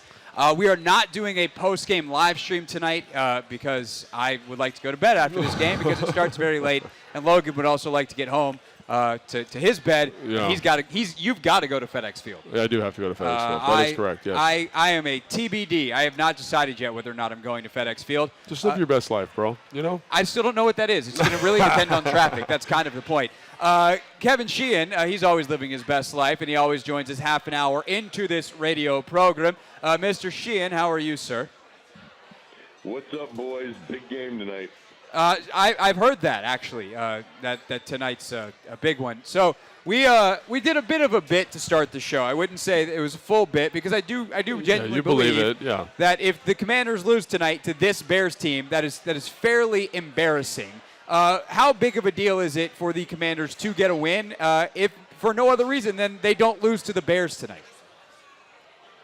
Yeah, I mean, I think, first of all, like if we're just in the moment, meaning this season, and not thinking super long term, they've got a chance here over the next 3 games where they will be favored, at least in 2 of them, I would guess, minimum, to get themselves into contention. And by the way, if Sam plays well again tonight in front of a national stage, they're going to be viewed as kind of a team on the rise. Not San Francisco, not Philly, not Dallas, probably not Detroit. But there will be, a lot of praise. With that said, this is a week-to-week league. Things change. If they lose tonight, it doesn't mean that they won't go win the next 2 and be back in it. I just look at Chicago defensively, and I think this is like Denver and Chicago are the 2 worst defensive teams in the league through 4 weeks, and we got it's not even close, man. 2, and they're horrendous. And so this should be an opportunity offensively to feast. I haven't listened to you guys because I just literally got in, but I think Chicago offensively might be a bit of a challenge. I thought they were impressive last week, albeit against Denver. Yeah, I mean, I think we would agree with you. I think they were much more impressive, although not perfect. But, I guess going against this kind of defense, like what's your expectation for Eric Bieniemy? I think that's something that I find really interesting. Do you kind of, I don't want to say you go turtle, but do you stay true to who you are, or do you kind of shift the gear because this team's not very good? Well, I mean, if they do what they did last week, they may find that they'll run for more yards per carry. I think they could run. He's got a menu. A buffet menu of options here tonight. I think they could run it down their throat. I think they could go quick game.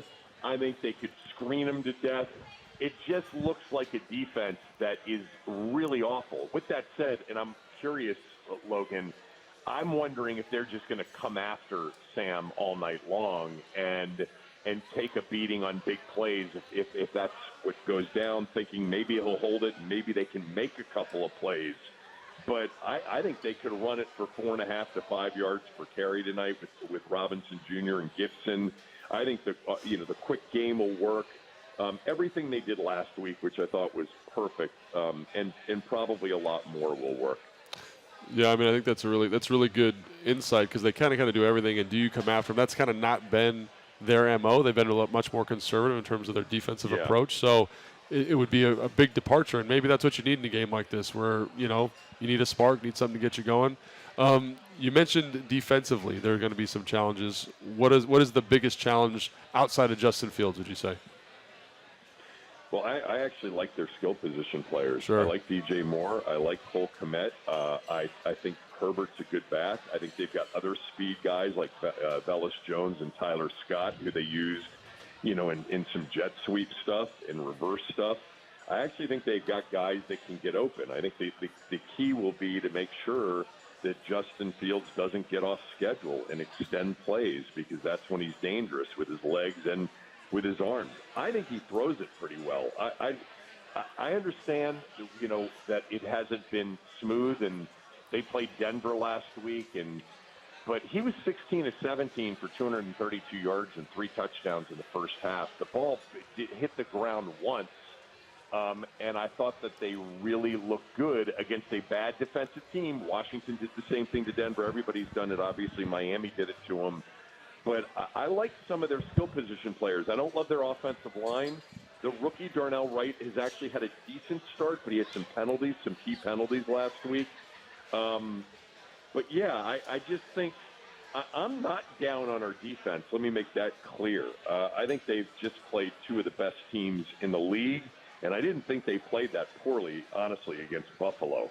But with that said, it's the mobility of Fields and what he does when a play kind of breaks down. I mean, he had two incredible off-schedule touchdown throws against Denver. He can just hurt you if he gets loose. They ran a ton of bootlegs last week and play action. He's still dual threat with the zone read. I think he kept it twice and, handed it off once. I think he's talented, but there must have been and there must be a disconnect between him and Luke Getsy, their offensive coordinator. You mean that that hug that they gave each other didn't fully convince you, Kevin? No, it didn't, but I bet that there's a much better feeling off of what they did Sunday versus the first 3 weeks of the season. For sure. Both of these teams kind of come into this game off of losses, but probably more confident about playing well tonight, even though they came in off of a loss. Kevin Sheehan, of course, the Kevin Sheehan Show, 10 a.m. to 1 p.m. on the Team 980 each and every day. You can also listen live on the free Odyssey app. Obviously, the biggest problem for the Commanders defensively last week was the big explosive plays given up, specifically by Emmanuel Forbes. What did you make of Rivera this week, like being pretty honest about Forbes, where he's at, and kind of what that says about Forbes and what Rivera thinks is an ability to withstand some public criticism and where that kind of puts him going into this week? Well, Craig, if you remember, he kind of implied that there were some struggles the week before the Philadelphia game. Right. When he was asked about Forbes. I mean, that was kind of the first indication that, he isn't quite there yet. And yet they went into that game and they had him covering A.J. Brown too much. So, how much of that was on him and how much of that was on, what they decided to do? I don't know. I hope it's going to be interesting to see what they do tonight.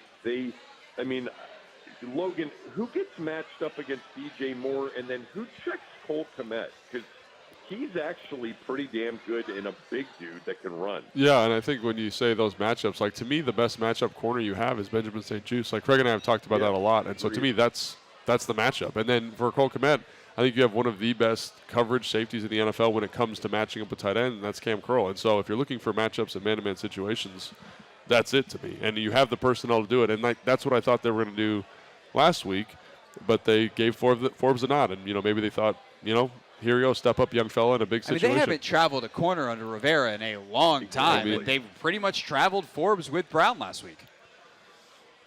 Yeah, no, you're right. I mean, they played sides, and we saw something different last week. I mean, he wasn't on them every single play of the game, as some people described. But, yeah, tonight, though, I do hope, I think they did a pretty good job against the run last week, and I think it was an emphasis. And I think they can do a good job against the run tonight, even though Herbert had a big day against Denver. I mean, that's Denver and Denver's front and Denver's front seven. And if they do stop the run, it could make it a little bit more difficult than Justin Fields had last week.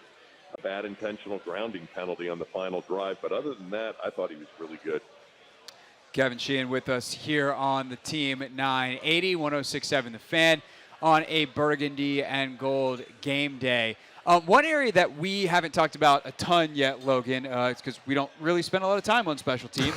But I do wonder if tonight's a night where, one, like we saw, the bad punt from Tress Way. I mean, Kevin, you've seen his whole career. Logan, you've seen pretty much his whole career. I've covered most of it, and I can count on one hand the number of bad punts Tress Way's had, but he had two of them last week and one in overtime that sets up the field goal. And then the punt return unit just hasn't gotten a lot of opportunities.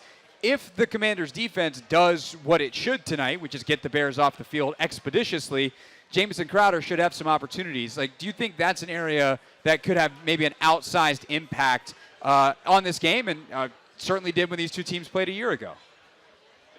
Yeah, I mean, the flip side is, if the offense gets off the field, Tress Way's going to go out and punt.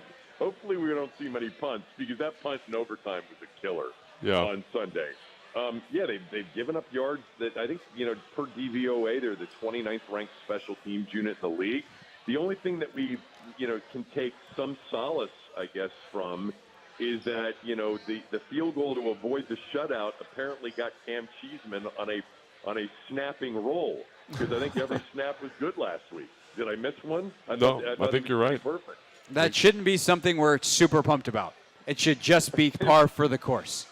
Yeah, but if you talk about it, then, something ain't right. And it's funny because I was curious when he said, he didn't want to put Sam in another drop back on 4th and 19 at the end of that Buffalo game. And he sent the field goal unit out, and I said, man, this could be another awful week for Cam Cheeseman if he blows their only snap of the day. But maybe it gave him confidence. Maybe that's what he needed.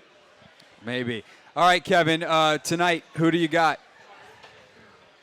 Well, I mean, my betting head and instincts say that, Chicago's the right side plus the points. The whole world is on Washington. There's sharp money on Chicago. And my sense of it is that the Sharps are giving Chicago's offense a chance to score points tonight and hang in there. But I like Washington to win the game, so something like 23-20. I hope it's not that close. Right. I mean, I hope that they're able to score 30-plus offensively against really maybe the worst defense they'll face all year, given the health of it. Right. Yeah, it's on pace to be historically bad, and it is banged up on top of that. We will see. Certainly hope that it's a lot less drama than that. But no matter what, Kevin will be talking about it tomorrow, 10 a.m. to 1 p.m. on the Team 980. Sheehan, thank you for your time on a weeknight, and we will talk to you the following Sunday before Atlanta. You got it, guys. Thanks. Thanks, Kevin. Kevin Sheehan with us, everybody, here on the Team 980. Logan, some sad news to pass along. I don't know if you've seen this yet on the TVs up here, but odd that it happens tonight with Commanders playing the Bears. But Bears legendary linebacker Dick Butkus has passed away at the age of 80. One of the true legends of the game. And actually, let me pull this up real quick. The commissioner of the NFL released a statement moments ago, as obviously people are remembering Dick Butkus. Dick Butkus was a fierce and passionate competitor who helped define the linebacker position as one of the NFL's all-time greats. Dick's intuition, toughness, and athleticism made him the model linebacker whose name will forever be linked to the position and the Chicago Bears. We also remember Dick as a longtime advocate for former players and players at all levels of the game. The Dick Butkus Award and his foundation honored achievement on the field and service to the community among high school, college, and NFL linebackers. Dick was a champion of clean sports, as his I Play Clean campaign helped to raise awareness about the dangers of steroid use among high school athletes. We send our deepest condolences to the Butkus family, the Bears organization, and the many fans and people he impacted throughout his life. Dick Butkus passing away at the age of 80. Sad to pass along that news to you on our way to the game tonight. When we get back, the inactives for the Commanders and the Bears and what that tells us about the game. Also, obviously, continue to preview the X's and the O's before checking in on the atmosphere. How is FedEx filling up? JP Finlay tells us coming up at 7:30 here on the Team 980, 106.7 The Fan, Burgundy and Gold Game Day.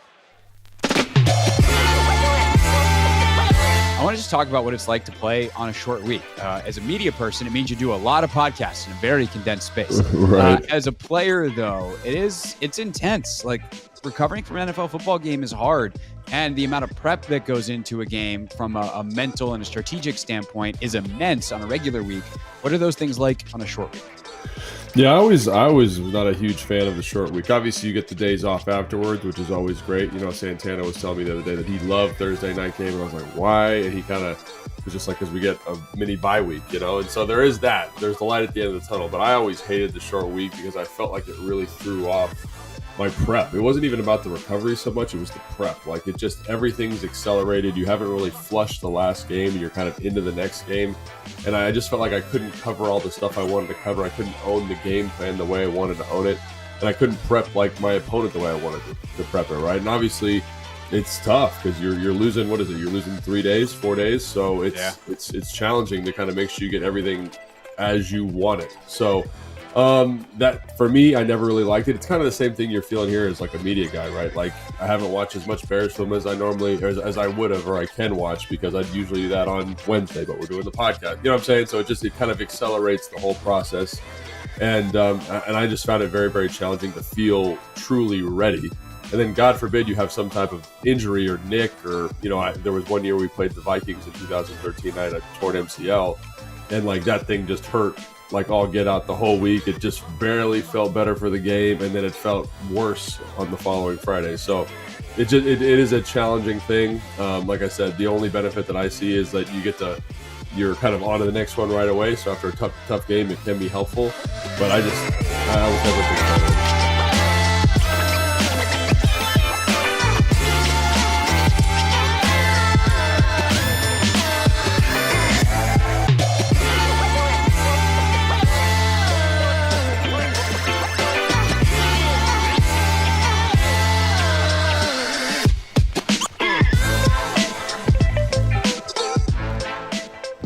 I think Jack, because of the softer coverage structures, is going to be like, hey, man, like, will you trust our front to kind of handle this and play good football? And we'll just kind of play a softer coverage structure back here, and good luck trying to find an open guy. Because I will say Justin Fields, at his worst, cannot read a defense like a lick. So I think if I'm Jack, I'm kind of saying, let's do what we've been doing, which I know a lot of fans get freaked out about, but I actually like that in this game to kind of say, hey, let's be a little bit more conservative. Let's make them earn this, because I don't think when you look at the game composition that you said this. Denver had a bust for a tight end touchdown. They had a bust on like a 3rd and 2 where the corner's trying to jump the out and he hits the go to Rondale Moore for like a 45-yard gain. Those are the types of plays you can't have. Like this is a type of offense make them earn every inch. And 5-yard increments, I don't care, because they will screw it up at some point. They're not talented enough on the offensive line. The quarterback's not talented enough. Make them go 15 plays. Philly, they can do it, right? They can do it. We saw them do it. But this group, I don't think they can do it down to down.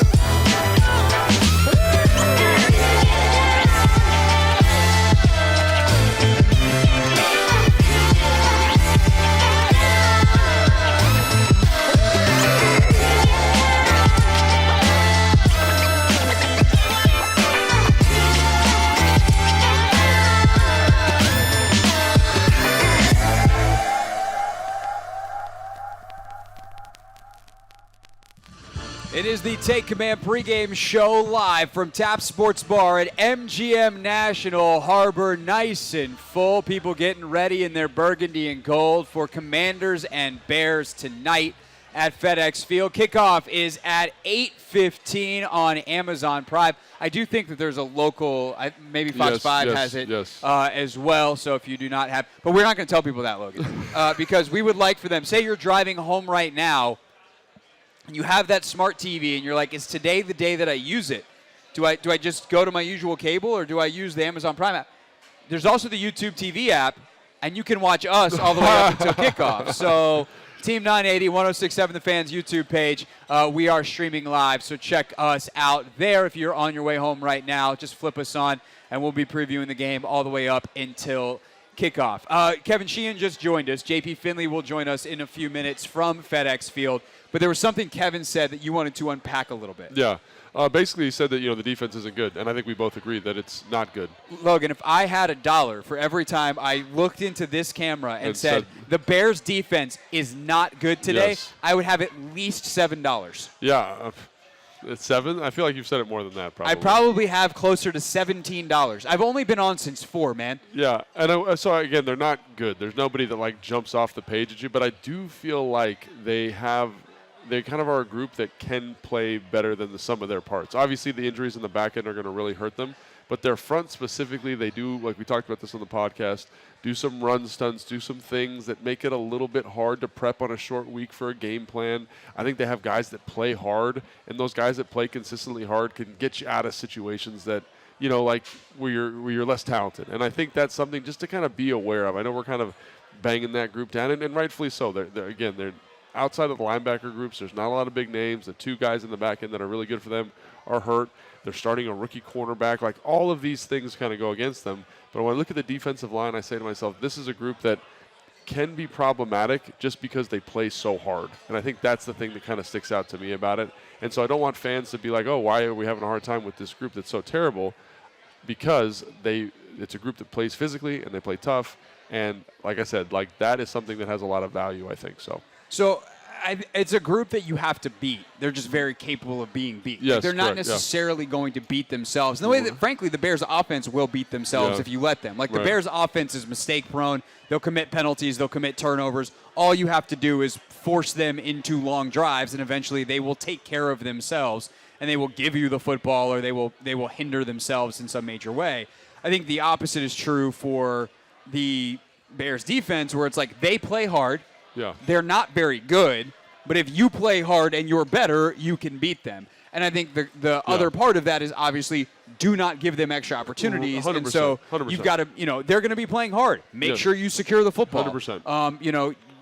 The way you call plays, like, don't put Sam Howell in a bad spot to throw picks. Yeah. But also Sam Howell, like, please do not throw interceptions. No one ever throws them on purpose, but and not to be cautious with the football, but like, let's be decisive and make sure you're on it. And again, that goes back to the game plan, like you're talking about, just making sure that it's very clean for Sam. Don't overcomplicate it. They're in terms of defensive coverages, they don't do anything that's like crazy complicated. So, Sam, you should trust what you see, throw what you see, and you don't need to win the game with the home run, because like I think that's one thing about this defense also is they are definitely a bend but don't break kind of group. They want you to kind of methodically drive the football down the field. And I think on the whole they do a decent job of that. A couple of the big plays that Broncos were able to get were screens that they just kind of busted coverages on and kind of found explosive plays. But it wasn't like a lot of vertical passing attack down the field. So take what they're giving you, don't force it, and trust that you're the better side and you can win this thing out. I've been kind of banging the Antonio Gibson drum this week. I think that the screen game is something that the Commanders theoretically do well. Right. We've seen them hit some big ones this year. And it's something where the Bears are vulnerable. Yeah. Obviously, it doesn't make a lot of sense because the linebacker play against screens is typically really important, and it's the one area where the Bears are supposed to have their best players. But those guys are struggling. They're not playing that great. But like when the defensive line can't create the traffic for the offensive line and like eat the blocks, you don't run as free as a linebacker. 100%. And obviously your secondary becomes very important there, and you're talking about third, fourth stringers that are playing starters minutes for them. It's why like we did our pick 6 at 6 o'clock, where we pick, Anthony and I do the 6 players or units that we think are going to be most impactful in the game. And one of the guys that Anthony picked, which I thought was interesting and smart, is De'Ami Brown. Like he's going to be going against like a 6th corner when he's out there. And so if for a guy that doesn't need a lot of volume but could potentially take a shot play on a 6th corner and the 3rd and 4th safeties, like that's the kind of thing that you wonder if they can manufacture 100%. A big one this week. Real quick before I forget, let's do the injury report and the inactives, which is brought to you by the Centers for Advanced Orthopedics. More physicians, more locations, more advanced care centered around one thing, you. Visit CFAortho.com. Pretty much who we expected, with one exception for the Commanders. Chris Rodriguez remains out. He had the illness and was questionable. Turns out he's not going to play, so Derek Gore gets the call-up.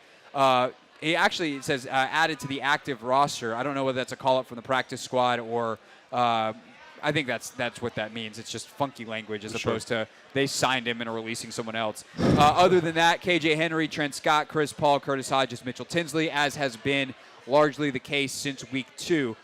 For the Bears, they have legit injuries, and they are banged up in the secondary, starting with number 4, Eddie Jackson, who you will not have to worry about running around going, who the heck is number 4 for the Bears tonight. He is very good, but he is inactive and not playing. I believe he's got a hamstring injury. Jalen Johnson also not playing. Deron Harmon and Aviante Collins, their backup tackle. And then Deontay Foreman's been out for a while as well, the running back. And then Chase Claypool he's never going to play for the Bears again. I think it's the simplest way to put that. He is not getting along well with the staff there, and they have basically sent him away. Out personal reasons is the official designation. Oh, So that is his second straight game. It's better for them, honestly. For a guy that they traded a second-round pick for last year. 33rd pick. I mean, it's basically a first-round pick. You Yeah. traded basically a first-round pick for that guy, and he's out of the building.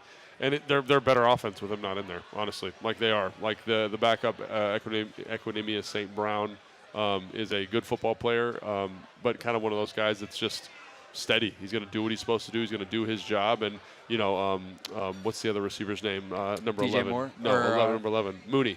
Yes. Mooney. He does an excellent job of creating explosive plays. And I just think those guys, you want on the field more. They are where they're supposed to be. They play with good effort, and it elevates the group. It's obviously Claypool is more physically gifted than those guys, but gosh, get that guy out of there because he was really, really hindering that offense. So Yeah, and then he was like, "Yeah, I'm open all the time." It's like, okay, I don't know. Okay, we'll see. We'll see you never. He had a couple of drops too. We'll see you when we tell you where we're trading you. All right. When we get back, we will stop we will stop into FedEx Field, virtually speaking. JP Finlay will join us to set the scenes. Commanders and Bears on the field. Chicago wearing their classic white uniforms, blue helmets. Commanders going with the alternates tonight, the all blacks. Oh, nice. I've seen a couple of the waitresses around here actually have some of the all black uniforms on. They look sweet. I know a lot of traditionalists don't like them because they're neither burgundy nor gold, but I think as just a matter of fact, they look pretty sweet. So they'll bust those out tonight on Thursday Night Football. But what's FedEx Field look like as it starts to fill up for the third straight sellout of the year? JP Finlay tells us and gives us his take on the game. Next, it is the Take Command pregame show on a burgundy and gold game day.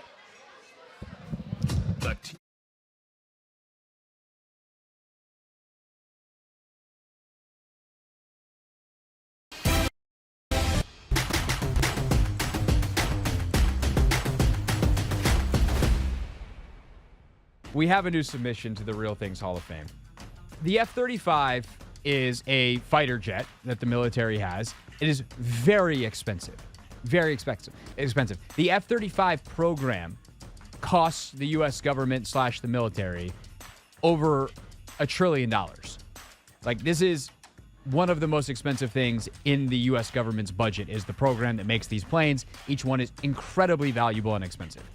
And something happened during a training mission, but this jet leaves, they go on a training mission, and it's in stealth mode, apparently, and the pilot has to eject. So the pilot's like, I'm up out of here. Pilot lands relatively safely, has, I think, an injury or two that has to be tended to, but, like, is alive. But then they lost the jet. So the jet disappeared from the radar. The U.S. government's like, well, we don't know where the jet is. And so the Buford, which is the suburb not suburb, it's in South Carolina. It's by Charleston. Close enough. If people are actually from there and don't want to say that and want to say it's by Hilton Head, I know I grew up in the state. Leave my geography alone for the sake of the story, which I've now made less efficient by telling you all of those things because I can't help myself. Talk about a plane crash. Hey, we're back. So the F-35 gets essentially lost, and they're like, I don't know where this very expensive warplane went. And lo and behold, sometime the next day or later that day, it crashes somewhere, and luckily no one's hurt. But this $100 million plane is gone. Whoopsies, we crashed the plane. And this is an eyewitness account from a Charleston area television station of someone who heard the crash. In the bathroom taking a shave, and I heard a screeching, saw that between a screech and a whistle. I said, what in the world is this? And I heard a boom, and my whole house shook.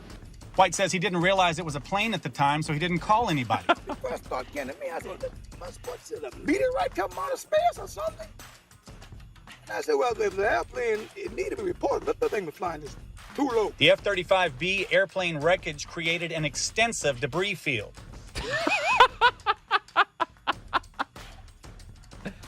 That voice, we gotta get a drop for the voice because it might be better than Steph Curry's.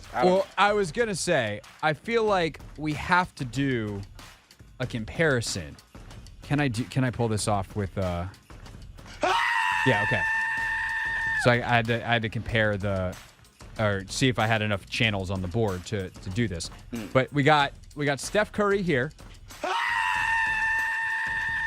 We got Charlie Brown here. And we got our mans here. His is better, though. I think his is the best one. His is definitely, it's not quite Charlie Brown. It's definitely... It is the Take Command pregame show live from Tap Sports Bar, MGM National Harbor.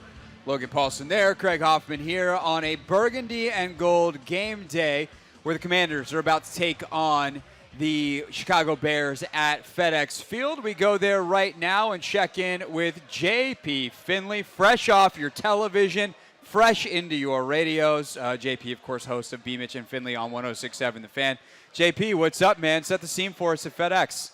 Hold on, he dropped. Oh, JP phone played a game on us, Logan. Oh, played a game. Played hide and go seek, and he won. It's funny. I was just watching the warm-ups. We got NFL Network in here. Yeah. And one of the things that always sticks out to me is it gives me flashbacks to when I was playing, because you see him out there without the tops on, then you see him out there with the pads on, and it gives you man, they're so close to kickoff. Even though when you're doing the warm-up on the field, that feels like such a long way out. Here on the show, I'm like, oh my gosh, that's right around the corner of the game, and they're still just doing this or whatever. You know what I'm saying? Yeah. I know it is something that this should be an off-season podcast for us. Yeah. I think NFL warm-ups are weird. They're way weird. Think about this. They are out here throwing 7-on-7. They've gone out. They've done an individual warm-up. Then they go out with no pads on. They're just out there running around. Some guys just walk laps around the field. Yeah, and then the next group comes out, and then you'll do throwing with the quarterback, and you'll do a whole set of route tree there.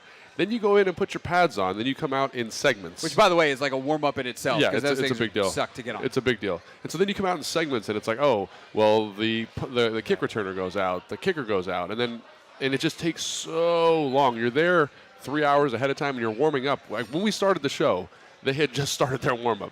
So right. that was, what time was that, 6 o'clock, 6:30? 6:30, So yeah, that's kind of unbelievable when you look at that. And, during that whole time, JP Finley's just talking on television. And then he gets off television, and then his phone drops, and then it starts working again.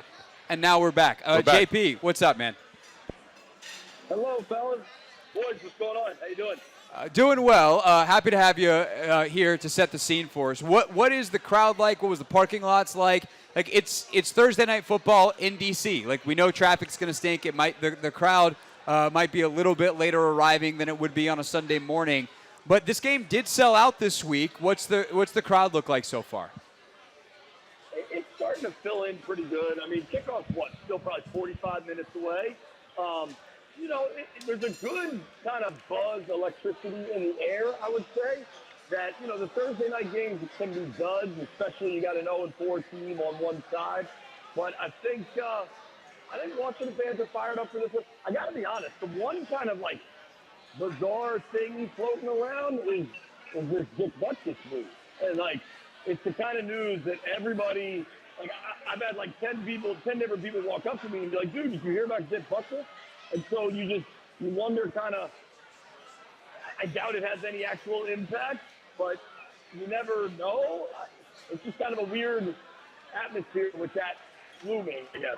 Yeah, no, that totally makes sense. I'd actually ask you, Logan, as someone who's been in locker rooms, and if you're Matt Eberflus, are you hey, let's go win one for Dick Butkus kind of thing? No, I mean, unless Dick Butkus had been around the team quite a bit, then you're oh man, he came out and came and talked to us last year, or came out at the beginning of the season. Then remember when he told us? Yeah, and then it's kind of oh yeah, that was cool that he came out. I got to shake his hand. But if there's I hate to say this, but when a legend passes away, these guys aren't fans of the Chicago organization necessarily. I'm sure they all know who Dick Butkus is, but right. You know what I'm saying? It's Dick Butkus. It's just a different feel, because I wasn't a fan of this guy. I don't really know him, and that can be challenging, I think, for fans of the organization to kind of make that coalesce with. Realize that the 23-year-old dude out there running around trying to keep his job is not the biggest Dick Butkus fan.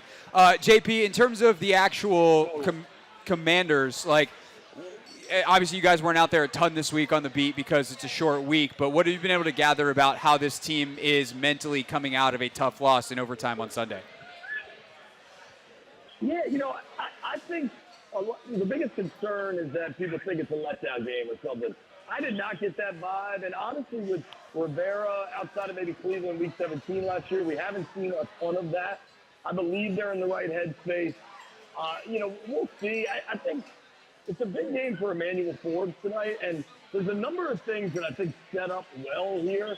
The Chicago air attack isn't really that lethal.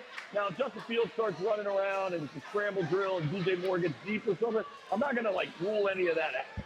But I think it's a big night for Forbes to get right. I've watched him. Richard Sherman's here, obviously, for the Amazon call, and I've watched Forbes talk to Sherman for a while, and it wasn't like how's your mom, how's your family? It was like a real conversation with technique and where your arms go. And I kind of, something like that might have a little bit of value.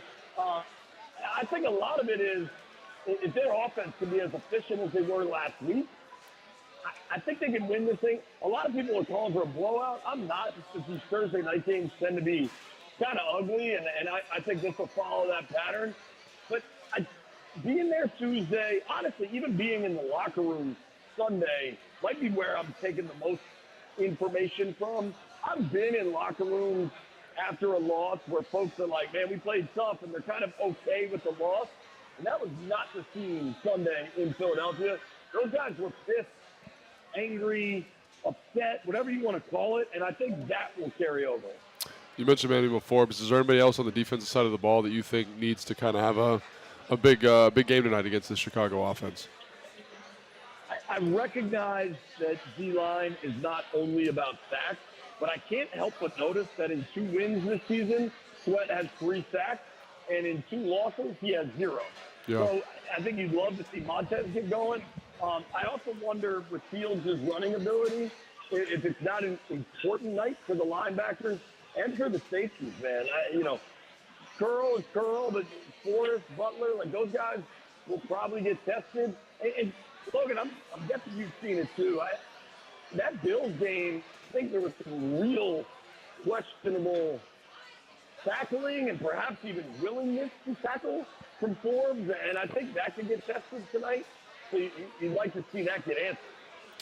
Yeah, absolutely. I mean, I think everyone kind of has their ups and downs, and I think Forbes is kind of going through a little bit of a growing period, and that's what happens with a young player, just like a quarterback. Quarterback goes up and down, other players do as well. So yeah, no doubt. All right, JP, who you got tonight? I know you kind of gave us a hint of what kind of game, but ultimately you think Commanders get it done. Yeah, I do. I think it's kind of an ugly Commanders 23, Bears 16, something like that. Nothing crazy. Yeah. I think, maybe they can actually get it going offensively, but I think it'll be a fun one. I don't think it'll get out of control, but they really should control this thing. I think the Commanders should control the line of scrimmage on both sides of the ball. I'm not sure how often we're going to get to say that this year, and I think if they do that, they're going to win. All right, it's JP Finlay. You can catch him 10 to 2 weekdays on 106.7 The Fan alongside Brian Mitchell. JP, thank you very much, sir. Enjoy the game. Take care, guys. Thanks, man. All right, so I think it's interesting that Kevin and JP both are, and I've started to feel like I've seen more of this as the day's gone on, think low-scoring game. After the offensive outburst that Chicago had last week with what Washington's offense has done multiple times this year, what they're capable of, and the fact that the Bears' defense is, I now have $18, not very good. Yeah. No, I think I think it's the Thursday night game. That's the vibe I'm getting, because it's just so hard to get a good offensive game plan in, be nice and crisp with everything. I think that can be really, really challenging. I think it leads to a less efficient product on the field. I think 24 seems about right. 27, maybe I'd probably say. I think it'll be a little bit more efficient than 24, just because the Bears' defense is a little bit in flux. But again, the short week is so impactful because you don't get to detail up what they're doing. You don't get to detail up the coverages as well. So you get some mistakes that you wouldn't normally get on a normal week of prep. So I kind of get that, and I think that's why this Thursday night game is traditionally kind of, you know what I mean? Because it's just so hard to get those guys right it's just so hard to get them right on a short week. Yeah, I think the Commanders can still put up 30 in this game, and I don't know. maybe it's this thing that happens during the week when you cover a team and you just start to see all the ways that it could go right and you almost get blinded by the optimism. But I genuinely have felt like as this, not just as this week has gone on, Logan, like joked about a bunch of times, I've been on the air since 4 o'clock, since I've started talking today, that like You're talking really yourself into it. I literally am talking myself into it, that I think the Commanders for once will do, and maybe this is the Josh Harris effect, like if this team is who they say they are, they come out and not like dominate, like, wow, they won 50-0 type of deal. But like they handle their business 30-10. And maybe it's 21-10 or 21-14 in the third quarter, but they pull away and they win it 31-14. And they have control of the game. I think I don't think the score necessarily is indicative of how the game goes. Like there's certain games you watch on Sunday and you're like, oh man, that team absolutely dominated, but the score is, it's 17. Most games are finished under a touchdown. Yeah, it's 17-24, but that one team was dominant. I think that's kind of what you're alluding to. I expect a performance. They can definitely deliver a performance like that tonight. And it's just about, like, again, the maturity of the team, the maturity of the coaches, like how well they can get ready in the week. And this is not great analysis, but when you're playing a bad team, limiting their explosive plays, limiting the times you turn the football over, it prevents a bad team from staying around. And I think that's really what you're looking at here ultimately. And it's not sexy, but it's because the one side is so undermanned at the moment. Right. You got to just handle your business. And are you mature enough to do that? That's why we got this guy. Oh, That's the good stuff right there. I've been talking since 4, and he said the thing that I've been trying to say since 4 in about 30 seconds here at 7:41. When we get back, it'll be just after 7:45, and we will talk more about the Washington offense before we check in at the top of the hour with Denton and Linnell, the Burgundy and Gold in-game show. We'll check in with those guys and ultimately pass it on to them for the game. We are just over 30 minutes from kickoff here on a Burgundy and Gold game day. This is the Take Command pregame show live from Tap Sports Bar at MGM National Harbor.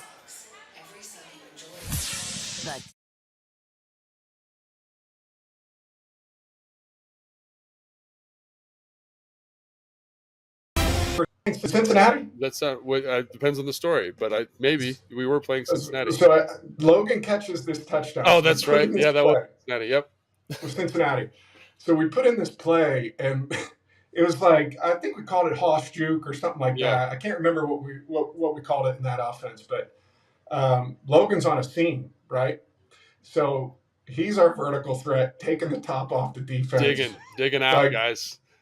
We're talking in the week. I don't think we ever said it in the install with those guys, but they're like, listen, Logan's not even in the progression. He's taking the top off this thing. We're trying to work this little option route down. And they bust this coverage. And I mean, he is screaming wide open. I wasn't even supposed to be on the play. They were supposed to sub somebody else in because I thought I was too slow to run this route. Just for the context here for everybody. So he's screaming wide open. And I'm like, Matt, throw it at his back shoulder. You might hit him in stride. If you try and back shoulder him. Threw it right at him. He catches it. It was an awesome touchdown. Just the celebration afterwards was so much fun. For me, it was always fun celebrating the touchdowns with the guys that didn't score them all the time. Take that, Julio Jones. Yeah, and I'm not. I'm saying that, but like your role for us was you did the dirty work, and when you see guys that do the dirty work get rewarded for it, that was really cool. Something I'll never forget. The caveman. Yeah. And the caveman was in there in the end zone celebrating. It was awesome.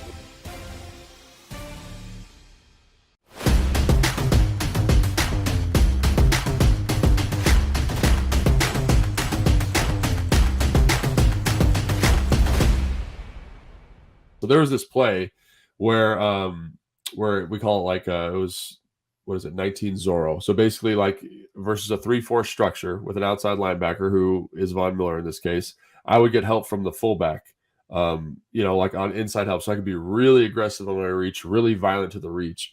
And so it's me and DY, is a physical son of a gun. And so we take Von Miller and we put him, like, no joke, in the water cooler. Like we put him way out there on the sideline. And we were like, this guy ain't nothing. Like we're going to, we were so fired up. And so it ended up being like a 25 or 30 yard gain. So we were all fired up, and then Kyle's like, all right, let's come back to it. So like 2 plays later, we're running again, and we're running to the right. And I was like, oh, man, we are about to tee this dude up real quick. Just tune him up nice and good. And so I go out to get him, and I'm firing off the ball. My hat's low. I'm flat back. And I swear to God, like he was about as close as my hand was to my face, and he just disappeared into like mist. And he like swung me, and I fell right on my face. And I just was like, oh my gosh. And like I went back and watched the film, and it was crazy how quickly he was able to like do his little basketball weave and then like just disappear from my vision and get inside and make the tackle. And I was like, oh, so now he's upset. So then the next play, I'm like all tentative and nervous. And I felt like Vaughn did. I watched this on film, so I knew he did this, but he does a really good job of like kind of like playing it like a boxer a little bit. You know what I mean? Like kind of rope-a-doping you a little bit. So like he lets you get one, right? Where I got after him. He makes you look like an idiot. And then the next time I was super tentative on him, and he literally did like a double stick like he was going to make me miss, and then just grabbed my neck and then threw me over the pile. I was like, man, this is going to be tough. I got to like think of a plan here in the next 15 minutes so I don't look like an idiot for the rest of the game. But, when you're playing elite football players like him, like there's a reason they're elite. So if you get one on them, it's probably because they want. They probably because they're letting you get one. It's a trap. It's a trap. It's a trap.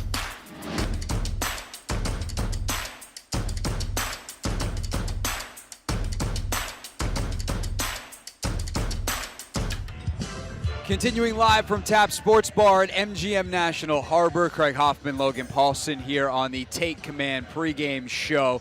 Live as well, not just on the Team 980 and 106.7 The Fan, but if you're getting home, getting ready to watch the game, when you flip on your smart TV to flip on Amazon Prime, flip us on first on YouTube at 106.7 The Fan or at the Team 980. We'll be right back there tomorrow as well, Logan, in the morning. We're not going to be live, but we're going to record our instant reaction podcast with the night's sleep in between. At least some amount of sleep. Yeah, I mean, not a lot, but we'll get it done. Yeah, so we'll record that in the morning, put it out pretty immediately after. So make sure you're subscribed for the full episodes of Take Command at 106.7 The Fan or wherever you get your podcasts in audio form.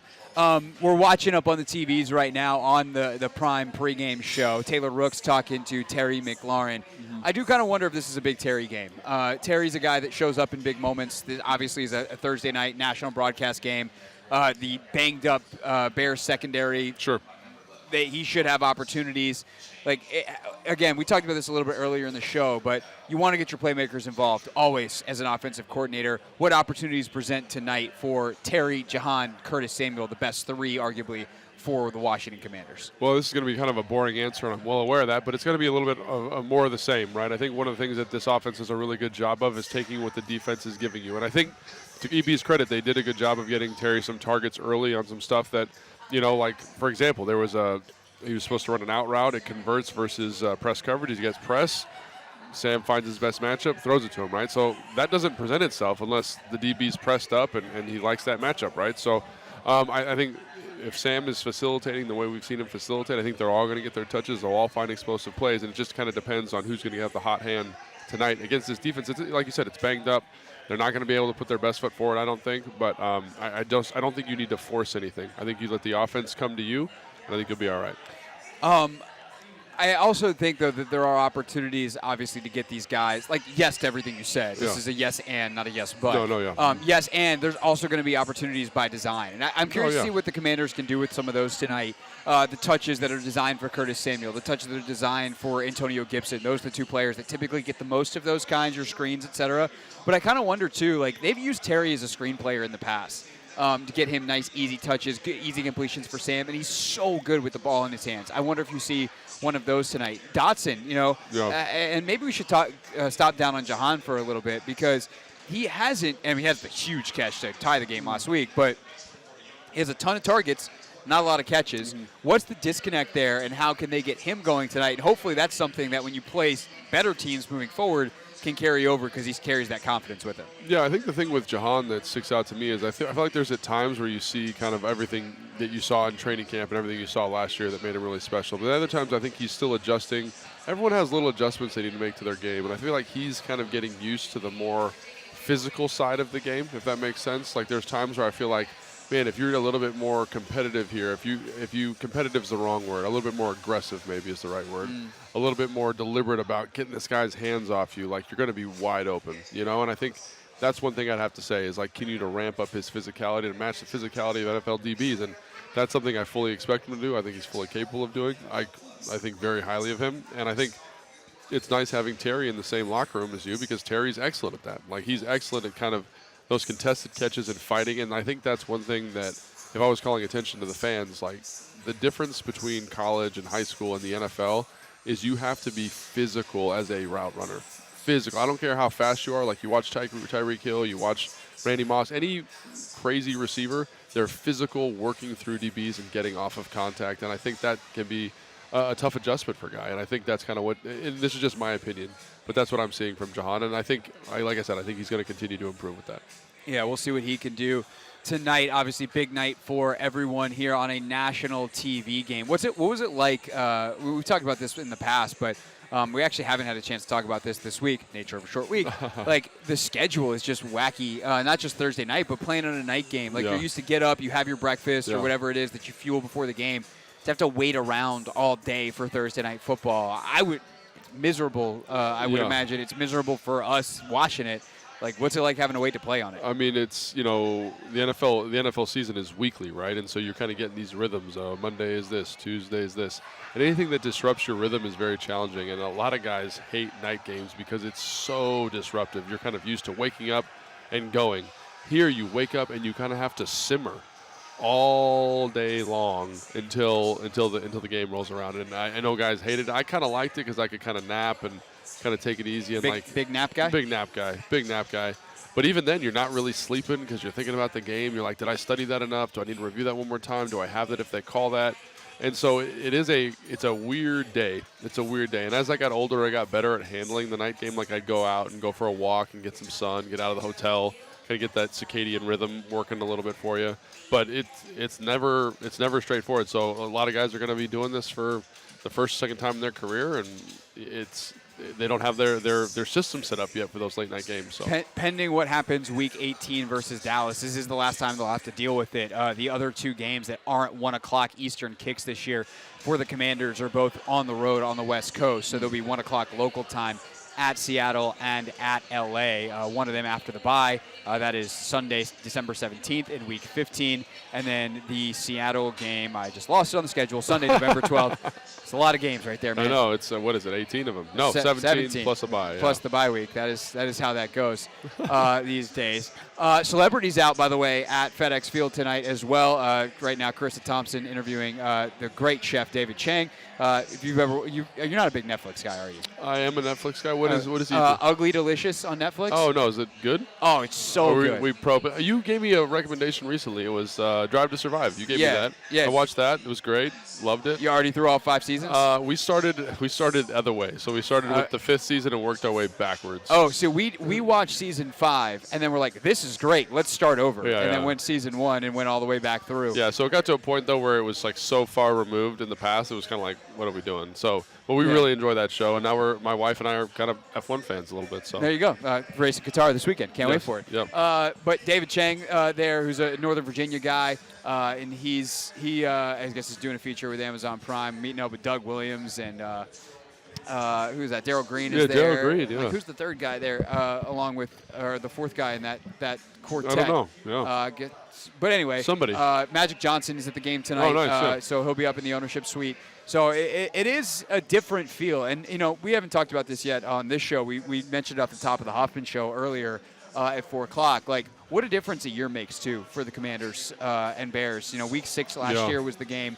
And, we had the report from ESPN drop, the one that ultimately leads down the path of sinking Dan Snyder's ownership, drop that day. It winds up being this terrible game. Ron smashing podiums and cussing afterwards about Carson Wentz.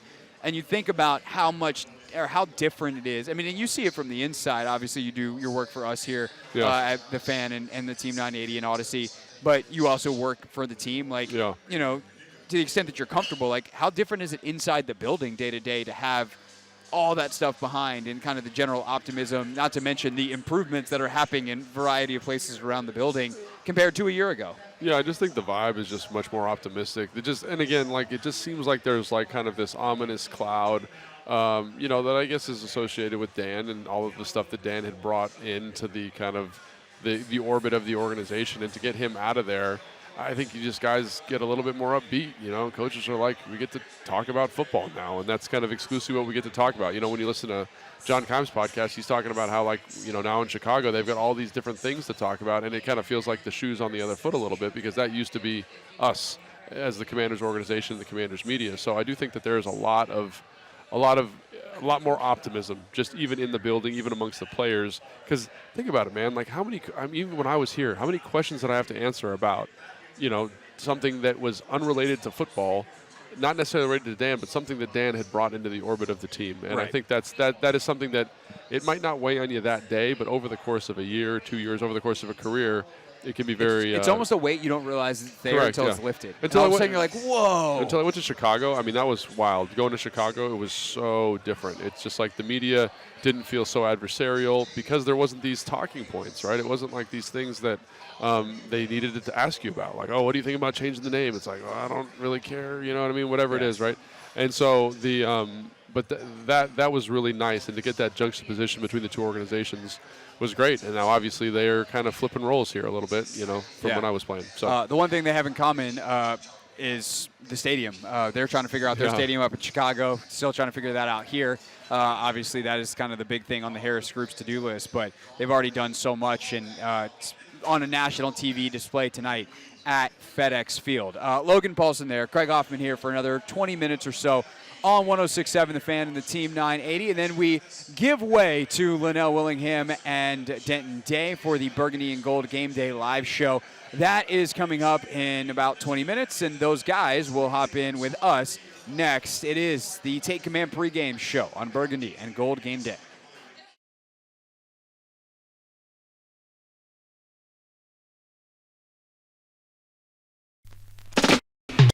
Per pot space. Right. As a player, though, it's intense. Like, recovering from an NFL football game is hard, and the amount of prep that goes into a game from a mental and a strategic standpoint is immense on a regular week. What are those things like on a short week? Yeah, I always was not a huge fan of the short week. Obviously, you get the days off afterwards, which is always great. Santana was telling me the other day that he loved Thursday night game, and I was like, why? And he kind of was just like, because we get a mini bye week, and so there is that. There's the light at the end of the tunnel, but I always hated the short week because I felt like it really threw off my prep. It wasn't even about the recovery so much, it was the prep. Like, it just, everything's accelerated. You haven't really flushed the last game, and you're kind of into the next game. And I just felt like I couldn't cover all the stuff I wanted to cover. I couldn't own the game plan the way I wanted to own it. And I couldn't prep like my opponent the way I wanted to prep it, right? And obviously, it's losing, what is it? You're losing 4 days. So it's challenging to kind of make sure you get everything as you want it. So that, for me, I never really liked it. It's kind of the same thing you're feeling here as like a media guy, right? Like, I haven't watched as much Bears film as I normally, or as I would have, or I can watch, because I'd usually do that on Wednesday, but we're doing the podcast. You know what I'm saying? So it kind of accelerates the whole process. And I just found it very, very challenging to feel truly ready. And then, God forbid, you have some type of injury or nick, or, there was one year we played the Vikings in 2013. I had a torn MCL, and like that thing just hurt like all get out the whole week. It just barely felt better for the game, and then it felt worse on the following Friday. So it is a challenging thing. Like I said, the only benefit that I see is that you're kind of on to the next one right away. So after a tough game, it can be helpful. But I was never a big fan of it.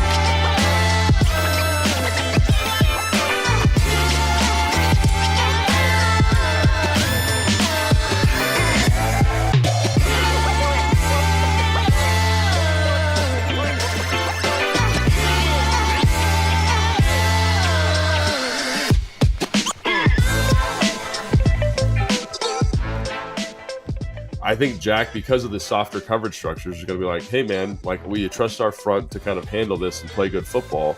And we'll just kind of play a softer coverage structure back here, and good luck trying to find an open guy. Because I will say Justin Fields, at his worst, cannot read a defense like a lick. So I think if I'm Jack, I'm kind of saying, let's do what we've been doing, which I know a lot of fans get freaked out about, but I actually like that in this game, to kind of say, hey, let's be a little bit more conservative.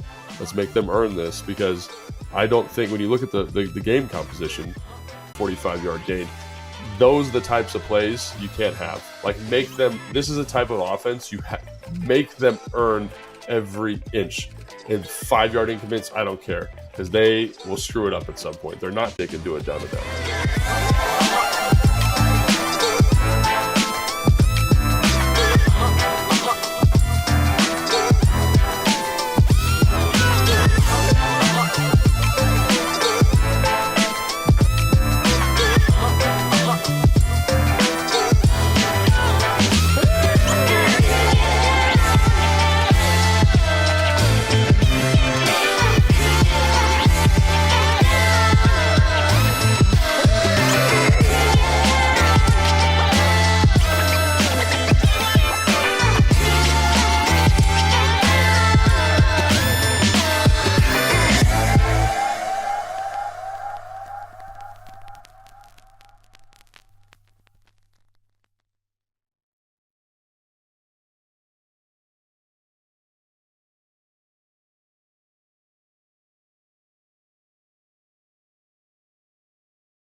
Wrapping up here from Tap Sports Bar at MGM National Harbor. That is Logan Paulsen. I am Craig Hoffman on the Take Command pregame show.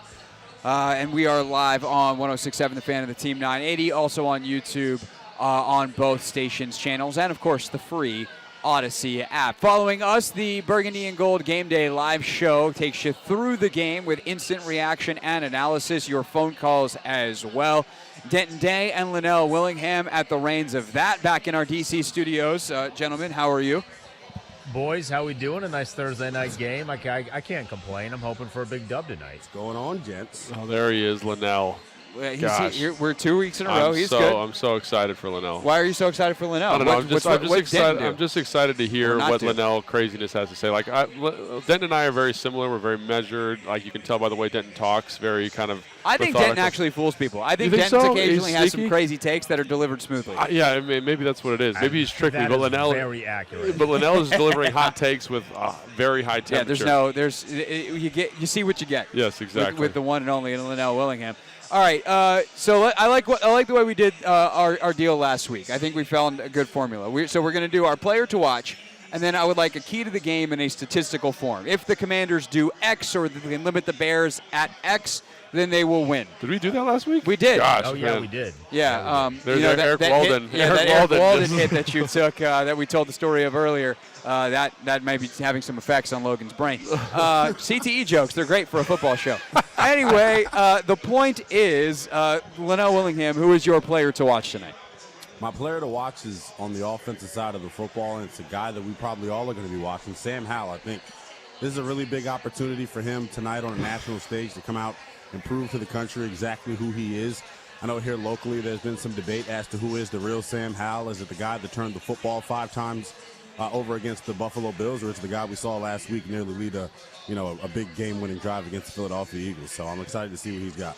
I mean, always eyes on Howell, but I think it is a good point that this is his first big national spotlight. Right. All summer he had a lot of pundits going, they're going with Sam Howell? Yeah. And tonight he has a chance to be like, yeah, they went with Sam Howell. This is who I am. What up? All right, Denton, delivered smoothly. Well, who do you got? Yeah. For me, it's Emmanuel Forbes. He didn't have a great performance last week against A.J. Brown. He did the bit where he deleted his Twitter, which, by the way, I'm proud of him. Twitter sucks. It's a good move by him. But I'm a sucker for a good redemption story, and I think the way that he bounces back tonight, I'm assuming that he's going to bounce back tonight. I think that could be really be telling for what he's going to be as a player. So I think he's going to step up big. And guys, I said this morning with Sheehan. I think Emmanuel Forbes forces a turnover tonight. That would be great. Would love that. Good to see. I think for me it's Brian Robinson. I think when you're looking at this defense, when you're looking at what, like we just talked about, I think everyone's going to expect them to throw the ball with high efficiency, and I think they will do that. But also I think B-Rob's been, maybe the offense's most impactful player week in and week out in terms of consistency. So I expect him to get a lot of touches. I expect him to run behind this offensive line, them to take advantage of that matchup, and I expect a big day from him. So. Yeah, I definitely think that Brian Robinson can have a big day. I've been on the Antonio Gibson train all week, too. I think his usage tonight could be interesting. But the guy I'm going to go with, I'm torn between two. Okay. You guys took a lot of heavy hitters. You can do two if you want. All right. I mean, they're going to have to work together tonight, actually, very specifically, and it's Montez Sweat and Jamin Davis. Dude, I almost went that way. When you talk about the zone read game, those two are probably the most important players. A lot of it's going to happen on Sweat's side of the line. How does he play it? How's he asked to play it? How's he execute that? And a lot of that might be, hey, you go chase Khalil Herbert, and that leaves Jamin Davis to scrape over the top often and kind of be the spy for Justin Fields. So I think both of those guys and how they handled that element of the Bears' offense, which is a big element. And by the way, field in space in general, setting the edge, making sure that's difficult. Obviously, Chase involved in that as well. But Jamin is the kind of the spy guy, could play huge or are definitely going to play huge roles tonight. All right, statistically speaking, for instance, mine last week, to use as an example, was if the Commanders can limit the combination sacks interceptions to 4, I think they win the game. Turns out 5, they lose in overtime. Yeah. So because of that stat. Yeah, because of that very stat, and only because of that stat. Linnell, what's your key to the game in statistical form this week? I think they got to shut down Justin Fields and the Chicago Bears offense. They bounced back last week in their loss against the Denver Broncos. If they keep Justin Fields and the Bears offense to under 275 yards of offense, I think they win.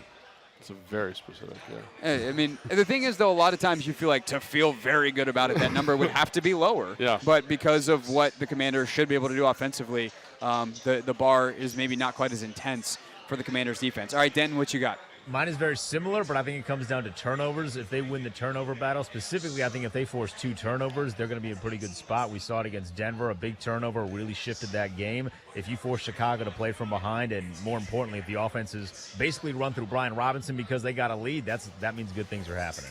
Yeah, absolutely. I think for me, it's probably everyone talks about Justin Fields as being the driver for this offense. To me, I think Khalil Herbert's a huge part of that. We haven't really talked about it a ton. I think if he's under 75 yards rushing, I think that's an opportunity for them to win. It means they're throwing the ball more than they want to. It's decreasing their efficiency on first down, so that's something I definitely think is going to be huge in this game.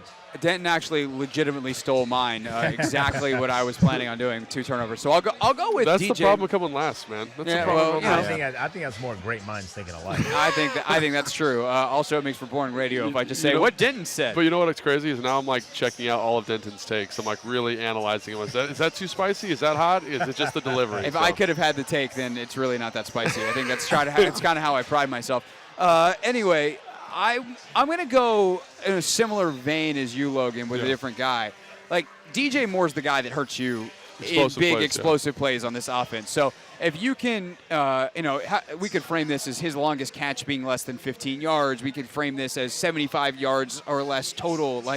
He gets big chunk plays, the Commanders are going to be in a fight and possibly in trouble. If he does not, I don't think the Bears have enough other ways to score to ultimately compete with what I think the Commanders will do, or certainly what they're capable of, and I think what they will do offensively against this not very good, very banged up Bears defense. Yeah. Do I have $19 now based off of the running count? $19 for the defense. The Bears defense not good. I mean, I think you're probably close to 100, man. That was a big point of emphasis during the show, which is good because it is. It's good analysis. It's hard to kind of spin that different ways. So. Yeah, they're just the Bears defense, not very good. All right, so we have a not very good defense against, I guess we'll find out, offense. And I guess we'll find out how consistent this defense is for the Commanders. Score prediction time, gentlemen, and then we'll let you take it from here. Linnell, get us started. I think Sam Howell starts his first primetime game, and I think he starts off. Hard out is 13-30. From this Washington offense, Chicago was banged up in the secondary, to say the least. I expect a quick passing game to work, and they'll take some deep shots as well. Give me Washington 35-20. Ooh, big score. That's a big score. Okay, Denton, what you got? What we got? So mine's actually very similar to that. The one thing that we see with Sam Howell is he's made a lot of young mistakes, but he's gotten better when he's been coached to get better. I think we see another strong performance from him this evening. I got Washington 31, Chicago 21. Wow, everyone's really spicy tonight. It's not going to get that much different for me. There's your preview of mine. What you got? I'm going to say 27-13. I think it's a Thursday night game, not super clean. There's going to be some mistakes, but ultimately I think the defense close the door on Justin Fields, and I think the offense is productive enough, you know what I mean, in terms of efficiency. Maybe a defensive score in there. I kind of think Terry gets a little loose tonight. I think big game, under the lights, packed FedEx Field. I think Terry I think Terry might find the end zone twice tonight. That's more of like a bold prediction type of thing than like I mean, obviously if he does, I like the Commanders' chances. It is spooky season, right? So scary. Yeah, we're in October. They're wearing the black uniforms. It's all coming together. I'm going to go 31-17. I've been on the air far too long. I'm just delirious at this point, let's be honest. 31-17 Commanders. I just do really like the culture and the character that they built in Washington, where I think they can truly come out and take care of business. If they do, the scoreline should be in that range, so we'll see if they can do it. All right, boys, we'll let you take a nice little 2-minute break, catch your breath, and then finally some relief for me on these airwaves. All right, fellas, appreciate it. Dude. All right, Denton Day, Linnell Willingham, they'll be back with you for the in-game show coming up in just a minute. Logan, we got about 2.5 minutes here to wrap up. Any final thoughts in terms of game plan specifics that you really think impact this game? Well, I just think, it really comes down to, can the Bears play complementary football? And what I mean by that is, can their offense be efficient enough to keep the defense off the field and then kind of stress the game flow of the Commanders? Can they get out to an early score? If they can, again, this game gets a little bit more interesting. We talk about them not being a good side necessarily or understaffed, but they do have explosive weapons offensively, like Kevin Sheehan alluded to. We mentioned DJ Moore. We mentioned Khalil Herbert. Obviously, Kmet is a really outstanding tight end. They have weapons. They can hurt you. It's just, can you manage that and then dictate the game flow the way Washington wants to be dictated? I think that's really what it comes down to. So if they come out on the first drive, the Bears do, with an early score, I mean, you got to be a little bit cautious about how this game's going to go and whether they can manage the emotion and manage the explosive weapons of the Bears. Yeah, I think it's going to be interesting to watch early because I do think like the best chance for Linnell, Denton, to be right on the score is you come out early, you punch them in the mouth, you shut it down for them early, and you kind of break their spirit. Yeah. Like, this is a Bears team that lost an absolute heartbreaker on Sunday. They know that if they lose this game, their coach could be fired. Like, there's existential thoughts that are probably entering these guys' heads. Football's a game like that. Like, when you're alone with your thoughts on the sideline waiting for the next drive and it's not going well and you're like, man, is our coach about to get fired? Like, there's a lot of downtime in NFL games. That's a great point. My wife, the first one to tell me that. Hey, like, we're at commercial again. They're just standing around again. Yeah. What are we doing? But, there's a lot of downtime. And if you can get up early and break them, this should not be competitive. But, they're going to be at their most desperate as this game starts. Like, they're going to come out fighting because they're backed into a corner. And so how do the Commanders handle that? How does that emotion, that human side of it play into this game? It's going to be pretty fascinating to watch. And then 20 seconds. We'll wake up tomorrow morning and talk about it. Yeah. Take Command, instant reaction show. We're not doing it live tonight after the game, but we will see you tomorrow morning in your podcast feed. Subscribe to Take Command, wherever it is that you get your pods. For those of you that have been listening for the Hoffman show, thank you. And, of course, the Take Command pregame show. We'll see you on the pod tomorrow. And enjoy the in-game show.